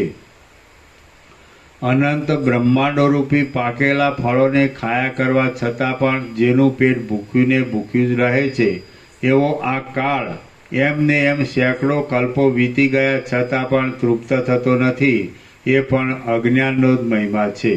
મોહરૂપી પવનને પી રહેનારા અને તે દેહોરૂપી કાચળીઓને વારંવાર ઉતારી નાખતા જીવોરૂપી વિચિત્ર સર્પો બ્રહ્મ સ્વરૂપે શીતળ તથા અવિચર છતાં પણ કર્મોરૂપી કુટિલ ગતિઓથી સંસારમાં ભટક્યા કરે છે, એ પણ અજ્ઞાનનો જ મહિમા છે. વિવેકરૂપી ચંદ્રનો ઉદય નહીં થવાથી ચિંતારૂપી પિશાચે ખરાબ કરેલી યૌવનરૂપી રાત્રિ મોહરૂપી અંધકારને લીધે પ્રકાશ વગરની ચાલી જાય છે, એ પણ અજ્ઞાનનો જ મહિમા છે. જેમ તંતુ કમળની બખોલના ખૂણામાં રહેલો હોવા છતાં પણ હિમથી નાશ પામે છે, તેમ જીભ મોઢાના છિદ્રના એક ભાગમાં સુપ્ત રહેલી હોવા છતાં પણ સ્ત્રી પુત્ર વગેરે પામર લોકોને સમજાવવાના સંતાપોથી સુકાઈ જાય છે, એ પણ અજ્ઞાનનો જ મહિમા છે. હજારો ગાંઠો અને કાંટાવાળો શીમળો અનેક શાખાઓ હોવા છતાં બેડોળ લાગે છે, તેમજ આ જીવ દુઃખ શોક ઋણ ગરીબાઈ આદિ સંકટોથી દુઃખી થાય છે, એ પણ અજ્ઞાનનો જ મહિમા છે. અંદર પોલાણવાળા અને ઘણી ઊંચાઈને લીધે નમી રહેલા ચિત્તરૂપી જૂના વૃક્ષમાં રહેનારો લોભરૂપી ગુવડ માયારૂપી કાળી રાત્રિમાં મસ્તી કર્યા કરે છે, એ પણ અજ્ઞાનનો જ મહિમા છે. જરારૂપી બુઢી બિલાડી યૌવનરૂપી ઉંદરને પ્રથમ કાનની પાસેના પ્રદેશમાં પૂરી કાળજીથી પકડીને રમતા રમતા ફાડી નાખે છે, એ પણ અજ્ઞાનનો જ મહિમા છે. આ સૃષ્ટિ ફીણના ઢગલાની જેમ સાર વિનાની હોવા છતાં પણ અનુક્રમે પહાડ જેવી ઊંચી થઈને પોસાય છે, એ પણ અજ્ઞાનનો જ મહિમા છે. ચિદાભાસો જીવોરૂપી પુષ્પોથી દોડી જગતોરૂપ પાંદડાઓવાળી અને ધર્મ તથા અર્થરૂપ ફળોને ધરનારી વ્યવહારિક સત્તારૂપ લતા પ્રફુલ્લિત થઈ છે, એ પણ અજ્ઞાનનો જ મહિમા છે. આ ત્રણેય લોકરૂપે ઘર છે, જેને મેરુ આદિ પર્વતો થાંભલા છે, ચંદ્ર અને સૂર્ય ગોખ છે, આકાશ છજુ છે ને તે અનંતકાળથી ટકી રહ્યું છે, એ પણ અજ્ઞાનનો જ મહિમા છે. સંસારરૂપી મોટા સરોવરોમાં શરીરોરૂપી કમળોની અંદર ચૈતન્યરૂપી રસને પીનારા કૌંસમાં ચૈતન્યની સત્તાથી જ રહેનારા પ્રાણોરૂપી ભ્રમરો ફરે છે, એ પણ અજ્ઞાનનો જ મહિમા છે. આકાશરૂપી ઇન્દ્રનીલમણીના ચોતરા ઉપર સૂર્ય નામની દીવી મૂકી છે, તે લોકોમાં પ્રકાશ આપે છે, એ પણ અજ્ઞાનનો જ મહિમા છે. જૂના પંખીની જેમ જીવ દેહરૂપી પિંજરામાં ભરાયો છે, જેને વાસનાઓરૂપી સળીઓ અને આશાઓરૂપી તાંતણા છે, એ પણ અજ્ઞાનનો જ મહિમા છે.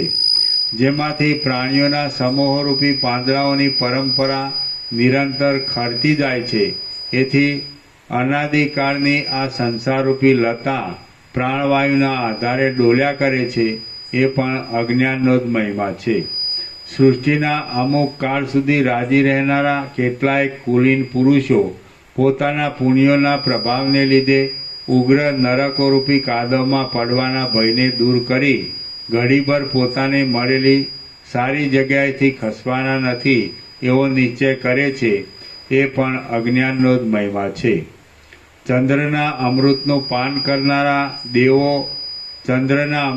પાન કરનારા દેવો સ્વર્ગરૂપી સરોવરોમાં વિહાર કરે છે. એ પણ અજ્ઞાનનો જ મહિમા છે. અનેક પ્રકારના કામ્ય ફળોરૂપી ભ્રમરોથી મલિન વાસનાઓરૂપી કળીઓ વડે શોભી રહેલી અને તે લોકોમાં ગતિઓ થવારૂપ સુગંધવાળી મોટી કર્મકાંડરૂપી કમલીની પ્રફુલ્લિત થઈ રહી છે. એ પણ અજ્ઞાનનો જ મહિમા છે. સંસારરૂપી ખાબોચિયામાં ફર્યા કરતી બિચારી પ્રાણીઓની જાતોરૂપ નાની નાની માછલીઓને નિર્દય કાળરૂપી બુઢ્ઢો ગીધ ગળ્યા કરે છે. એ પણ અજ્ઞાનનો જ મહિમા છે.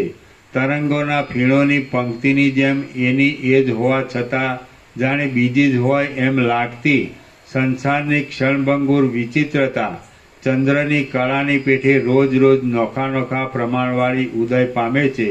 એ પણ અજ્ઞાનનો જ મહિમા છે. ક્ષણમાત્રમાં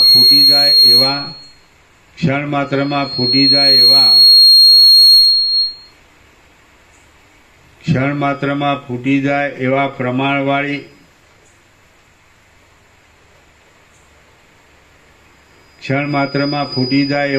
ઘણા પ્રાણીઓરૂપી કોડિયાને બનાવ્યા કરતો કાળરૂપી કુંભાર આ ચક્રને ફેરવ્યા કરે છે. એ પણ અજ્ઞાનનો જ મહિમા છે. બ્રહ્મરૂપી અચળ પદમાં ઉત્પન્ન થયેલા અને વ્યવહારમાં સમર્થપણું ધરાવનારા જગતોરૂપી અસંખ્ય જંગલો પ્રલયરૂપી અગ્નિથી બળી ગયા છે. એ પણ અજ્ઞાનનો જ મહિમા છે. આ જગતની સ્થિતિ એ રીતે જતી આવતી સુખ દુઃખોની અપાર દશાઓથી નિરંતર ફેરફાર પામ્યા કરે છે. એ પણ અજ્ઞાનનો જ મહિમા છે. અજ્ઞાની લોકોની દ્રઢ વાસનાઓને મહાભયંકર પ્રલયો, યુગના ફેરફારો કે વજ્રના આઘાતો પણ તોડી શકતા નથી. એ પણ અજ્ઞાનનો જ મહિમા છે. કોઈ એક વાસના શત્રુઓના સેંકડો સૈન્યોને ભગાડનારી, દાનવોએ પણ વખાણેલી અને પુનર્જન્મના વેગથી ભાગી જનારી ઇન્દ્રની કાયાને ધરી બેઠેલી છે. એ પણ અજ્ઞાનનો જ મહિમા છે. જેમ વંટોળિયાની ચકરી સાપના મુખમાં પ્રવેશ કરે છે તેમ સૃષ્ટિમાં આવતા જીવો કાળના મુખમાં પ્રવેશ કરે છે. એ પણ અજ્ઞાનનો જ મહિમા છે. પોતાથી થતા તે ફળોરૂપી ફીણોવાળા પદાર્થોરૂપી સઘળા જળો નિરંતર ચારે બાજુથી વિષયરૂપી વડવાગ્નિના મોઢામાં પડ્યા કરે છે. એ પણ અજ્ઞાનનો જ મહિમા છે. બ્રહ્મના આધારથી અધિષ્ઠાનથી દેખાતા પદાર્થો સત્તા ભોગવે છે અને જળના તરંગોની જેમ અનેક પ્રકારની વાસનાઓ પ્રકટ કરે છે. એ પણ અજ્ઞાનનો જ મહિમા છે. પ્રાણીઓરૂપી મોતીઓથી ભરપૂર જગતોરૂપી ઘણા મદોન્મત હાથીઓને કાળરૂપી પ્રબળ સિંહ ખાઈ જાય છે. એ પણ અજ્ઞાનનો જ મહિમા છે. જેમ પક્ષીઓ વિવિધ ફળ ચાખવા મેરુ પર્વત આદિ અનેક સ્થળોમાં ભટકે છે તેમ કર્મના આધારે ફળ ભોગવવા માટે જીવો જન્મે છે, જીવે છે અને મરે છે. એ પણ અજ્ઞાનનો જ મહિમા છે. જેમ ચિત્રકાર વિવિધ રંગોથી ભીંતો પર ચિત્ર દોરે છે તેમ જોનારો જીવાત્મા ઇન્દ્રિયો વડે અંતઃકરણમાં સૃષ્ટિના અનેક ચિત્રો દોરે છે. એ પણ અજ્ઞાનનો જ મહિમા છે. અહીં જેવી નજર તેવું જગત અને દ્રષ્ટિ સૃષ્ટિવાદ વિશે કહે છે. જેમ દોરડીને બદલે સર્પ દેખાય છે તેમ બ્રહ્મને બદલે જગત દેખાડનારા આ સ્થૂળ જડ પદાર્થો હિરણ્યગર્ભના કાળના નિમેષની 1000માં અંશ જેટલી ઘડી રહીને નાશ પામે છે એ પણ અજ્ઞાનનો જ મહિમા છે. સુખ દુઃખમય રાગદ્વેષને ધારણ કરતી અને જરાને મરણને તથા રોગોને આધીન થતી જંગમ જાતિઓ નાશ પામે છે એ પણ અજ્ઞાનનો જ મહિમા છે. પૃથ્વીમાં પોતાના મોટા મોટા પાપોના ફળોને અનુભવ્યા કરતી કીડાઓની પંક્તિઓ અમુક કાળ સુધી પ્રારબ્ધથી પીડાયા કરે છે એ પણ અજ્ઞાનનો જ મહિમા છે. જેનું બ્રહ્મ જેનું દર માંડ જોવામાં આવે છે એવો અને ભારે મોટા શરીરવાળો કાળરૂપી સુખી સર્પ અદ્રશ્ય રહીને ક્ષણ માત્રમાં આ સઘળા જગતને ગળી જાય છે એ પણ અજ્ઞાનનો જ મહિમા છે. વૃક્ષરૂપી સ્થાવર જીવો પક્ષીઓ ટાઢ પવન તડકા આદિથી દુઃખ પામે છે. ફળ ફૂલ આદિથી સુખી થાય છે અને ધરતીમાં ઊંડા મૂળ જવાથી ટટ્ટાર ઊભા રહે છે. જેથી તે વૃક્ષો જાણે સમ દમ તિતિક્ષા અને ઉદારતા આદિ યોગમાં સાધનો કરતા હોય તેમ કાળ વિતાવે છે એ પણ અજ્ઞાનનો જ મહિમા છે. કેવળ શુદ્ધ અપંચીકૃત જળમાં રહેલા ત્રૈલોક્યરૂપી કમળની બખોલમાં ઘણા પ્રાણીઓરૂપી ભ્રમરોનો સમૂહ ઘોઘાટ કર્યા કરે છે એ પણ અજ્ઞાનનો જ મહિમા છે. કાળની સ્ત્રી બ્રહ્માંડનું પાત્ર હાથમાં લઈને વિવિધ પ્રાણીઓની ભિક્ષા માગી પોતાના ધણીને આપે છે અને નવી નવી ભિક્ષા માગ્યા કરે છે એ પણ અજ્ઞાનનો જ મહિમા છે. આ ત્રણ લોક નામની ડોશી છે જેનો સૂક્ષ્મ દેહ બ્રહ્મા વિષ્ણુ અને ઇન્દ્ર છે. પર્વતો અને પૃથ્વી સ્થૂળ દેહ છે. વાદળો જેના સ્તન છે. તારાના મંડળ જેના દાંત છે. બે સંધ્યાઓ જેના રાતા હોઠ છે. સ્વર્ગ જેનું મુખ છે. જંબુદ્વીપ જેની ડૂંટી છે. વનરાજી જેના રૂવાડા છે. અંધકાર જેનો ચોટલો છે અને કમળના વન જેના હાથ છે. આ ડોશી ચેતન માતાથી પોસાય છે. તે જાડી છે, ચંચળ સ્વભાવવાળી છે અને અનેક કટાક્ષો કરે છે. તેણે 7 સમુદ્રવાળી મોતીની માળા પહેરી છે અને આકાશરૂપી કાળી સાડી વીંટી છે. તે પ્રલય પામીને ફરીથી ઉત્પન્ન થાય છે એ પણ અજ્ઞાનનો જ મહિમા છે. કલ્પોરૂપી પ્રત્યેક ક્ષણે નાશ પામતા બ્રહ્માંડોરૂપી મોટા મોટા પરપોટાઓ કાળરૂપી ભયંકર મહાસાગરમાં કેટલાયક અંદર પેસી જાય છે અને કેટલાયક બહાર નીકળે છે એ પણ અજ્ઞાનનો જ મહિમા છે. હિરણ્ય ગર્ભોરૂપી સારસો અગાધ તૃષ્ણારૂપી ચલિત થતા જળથી ભરેલા કાળરૂપી મહાસરોવરમાં રહીને વારંવાર કલ્પરૂપી નિમેષ માત્રમાં ઉડી જાય છે એ પણ અજ્ઞાનનો જ મહિમા છે. વારંવાર ઉત્પન્ન થઈને નષ્ટ થતી જતી ઉગ્ર સંતાપોવાળી અને ચૈતન્યના પ્રકાશથી પ્રકાશ પામતી આ સૃષ્ટિઓરૂપી વીજળીઓ કાળરૂપી મેઘમાં ચમકે છે એ પણ અજ્ઞાનનો જ મહિમા છે. જેઓની ઉપર અનેક પ્રાણીઓરૂપી પક્ષીઓ ઝડપ માર્યા કરે છે એવી અને નિરંતર ભમ્યા કરતી બ્રહ્માંડોરૂપી ફળોની પંક્તિઓ કાળરૂપી ઊંચા તાડમાંથી પડ્યા કરે છે એ પણ અજ્ઞાનનો જ મહિમા છે. ક્ષણ માત્રમાં આ સઘળી બ્રહ્માની સૃષ્ટિને બનાવનારા અને ક્ષણ માત્રમાં તેનો સંહાર કરી નાખનારા કેટલાયક મોટા મોટા દેવતાઓ કોઈ સ્થળમાં છે એ પણ અજ્ઞાનનો જ મહિમા છે. આંખ મીંચવા માત્રથી અને ઉઘાડવા માત્રથી હજારો કલ્પોનો પ્રલય કરી નાખનારા કેટલાયક રુદ્રો પણ પરબ્રહ્મમાં રહ્યા છે એ પણ અજ્ઞાનનો જ મહિમા છે. એવા રુદ્રો પણ જેના નિમેષ માત્રથી ઉત્પન્ન થાય છે અને મરી જાય છે એવો પણ એક દેવનો દેવ છે. કેમ કે ઉપાસનાઓમાં ફળોની સ્થિતિ અનંત છે. અનંત સંકલ્પોથી ભરેલા અને વાસ્તવિક રીતે જેમાં કોઈ પણ સંકલ્પ નથી એવા બ્રહ્મપદમાં હજારો આશ્ચર્યોને દેખાડનારી કઈ શક્તિઓ સંભવતી નથી. સઘળી શક્તિઓ સંભવે છે. આ રીતે અનંત કલ્પોથી ઉત્પન્ન થયેલા પદાર્થોના સમૂહોથી શોભી રહેલી જે આ જગત સંબંધી કલ્પના છે તે પણ અજ્ઞાનનો જ મહિમા છે. સર્વદા જે કોઈ સંપત્તિઓ છે, જે કોઈ વિપત્તિઓ છે, જે કોઈ બાલ્ય, યૌવન, જરા, મરણ તથા ઉપતાપો છે, અને જે કાંઈ સુખોની કે દુઃખોની પરંપરાઓથી ડૂબવું થાય છે, એ સગળી અજ્ઞાનરૂપી તીવ્ર અંધકારની જ વિભૂતિઓ છે.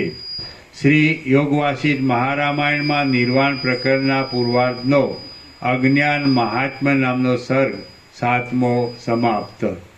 ઓમ ઓમ ઓમ. પાનો નંબર 843. આમ 27 થી ચાલુ થયો ને. હા.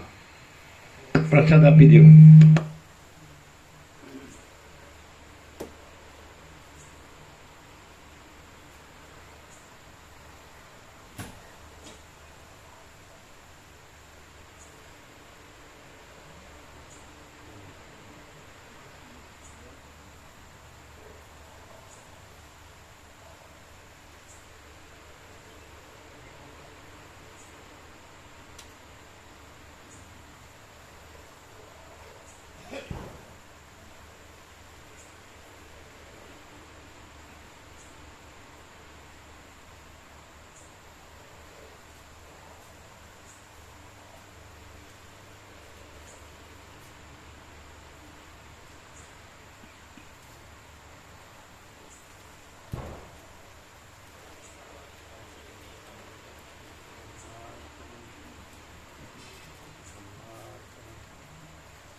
હું આ છું અને હું બધું જાણું છું એમાં, અને આ પ્રકાશમાં છોડી દો.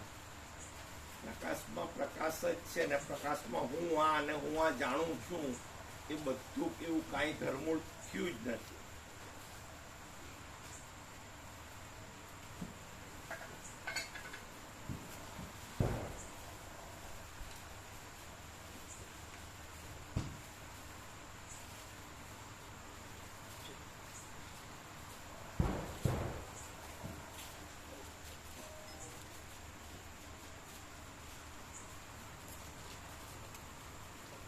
પ્રસાદ આપ્યો. હા લીધું.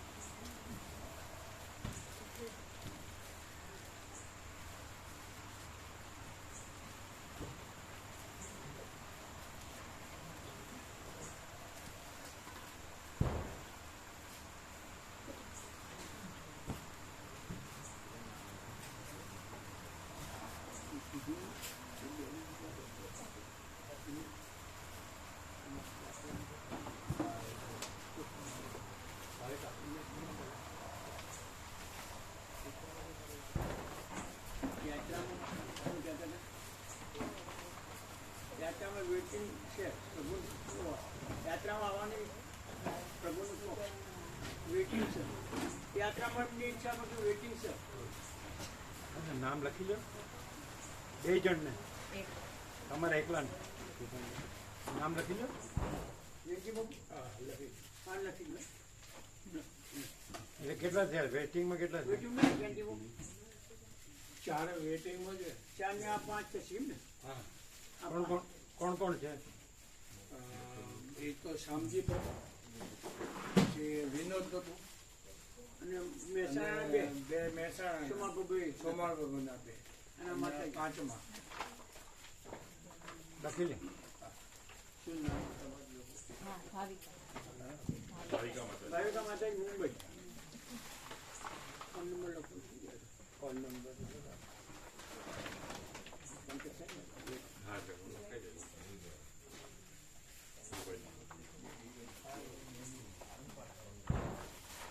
પ્રભુ કાલ બરોલજી 3 દિવસ માટે 77 ખાઈ દીધી. કેમ છે સીતામઢી? સીતામઢીના થોડું ભાન છે. અમે ગયા હતા બધા ઓળખે? ઓકે બોલી શકતા નહીં, રડી જાય.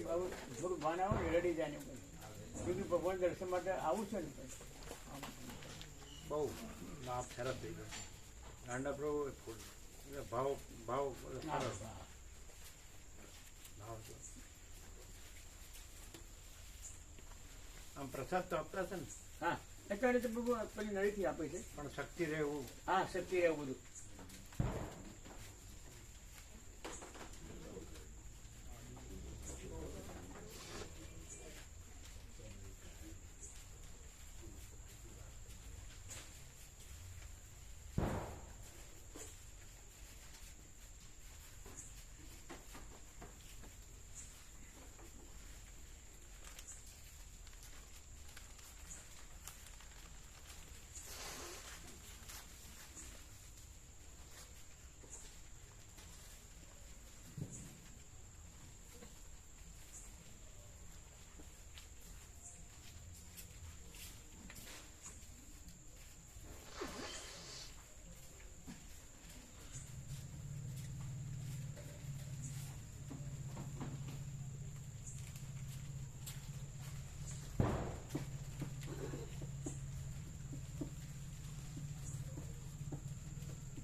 સ્લીપર નાનામાં નાની સ્લીપર કેટલાની હોય છે? 14-15 સ્લીપર નહીં હોય, નહીં ખ્યાલ હોય. 14-15 સ્લીપર નથી. આ લોકો આવ્યા હતા એમાં ટેમ્પો ટ્રાવેલ આવે, સ્પીડ આવે, 30 આવે 15-17 ની આવે ટેમ્પો ટ્રાવેલ. પણ એમાં પ્રભુ નાના નાની 30 ની આવે. સ્લીપિંગ ના આવે. 30 ની નાની. જો સ્લાઇડિંગ હોય ને શું કહેવાય? તો ચાલે. હા, પુશ બેક પુશબેક હોય તો ચાલે. પુશબેકમાં સ્લીપિંગ જેવું જ લાગે. અમે 98માં કરીને 41 દિવસ તો પુશબેક હતી મહેસાણાની 2. 41-82 જણા હતા અને કોન્ટ્રાક્ટરના 10 એટલે 92. અને આ અમારું જ લિસ્ટ છે. અમે જે આખું વિચાર્યા છે ને એટલે પૂર્વ દક્ષિણ હોવાને લીધે 41 દિવસ હતા અને સાઉથના એકલા 25 દિવસ. પણ એ પુશબેક હતી તો એમાં 10 નાઇટ તો એવી રીતે બેસીને કન્ટિન્યુ યાત્રા કરે. જેન્સી પ્રભુ હતા. 30 ની આવે. ખૂબ ખૂબ આનંદ. અને પણ આપણે સ્લીપર જેવું જ લાગે. એવું લાગ્યું. તે પુશબેક કેટલાની આવે? નાનામાં નાની પુશબેક પુશબેક નાની પૂછવી પડે કેટલાની આવે. 15-17 વોલ્વોની આવે. નાની આવે ને 12 12 ની આવે. પુષ્પેક આવે પુષ્પેક આવે પૂછેલું છે પુષ્પેક ને કદાચ એકદમ ખાલી પેલું સીટિંગ ના આવતી હોય પછી પુષ્પેક જોઈએ સીટિંગ ના ચાલે સીટિંગ ના ચાલે પુષ્પેક જોઈએ પુષ્પેક જોઈએ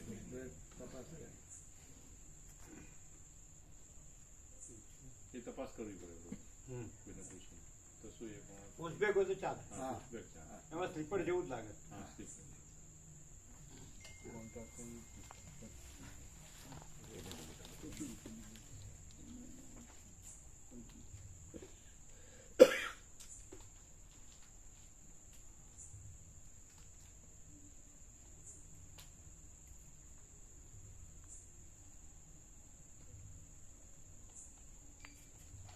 તો આજે ટૂર્સ વાળો છે એને જ પૂછી લેવાનું કાલે પૂછી લેવાનું એને જ કાલ પૂછી એને લેવાનું પૂછી લેજો હા પૂછી લેવાનું. પુષ્પેક કેટલા નાના નાની પુષ્પેક કેટલાની આવે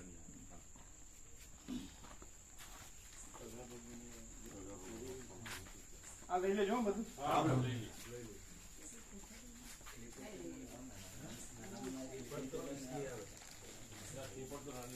નાની 30 ની આવે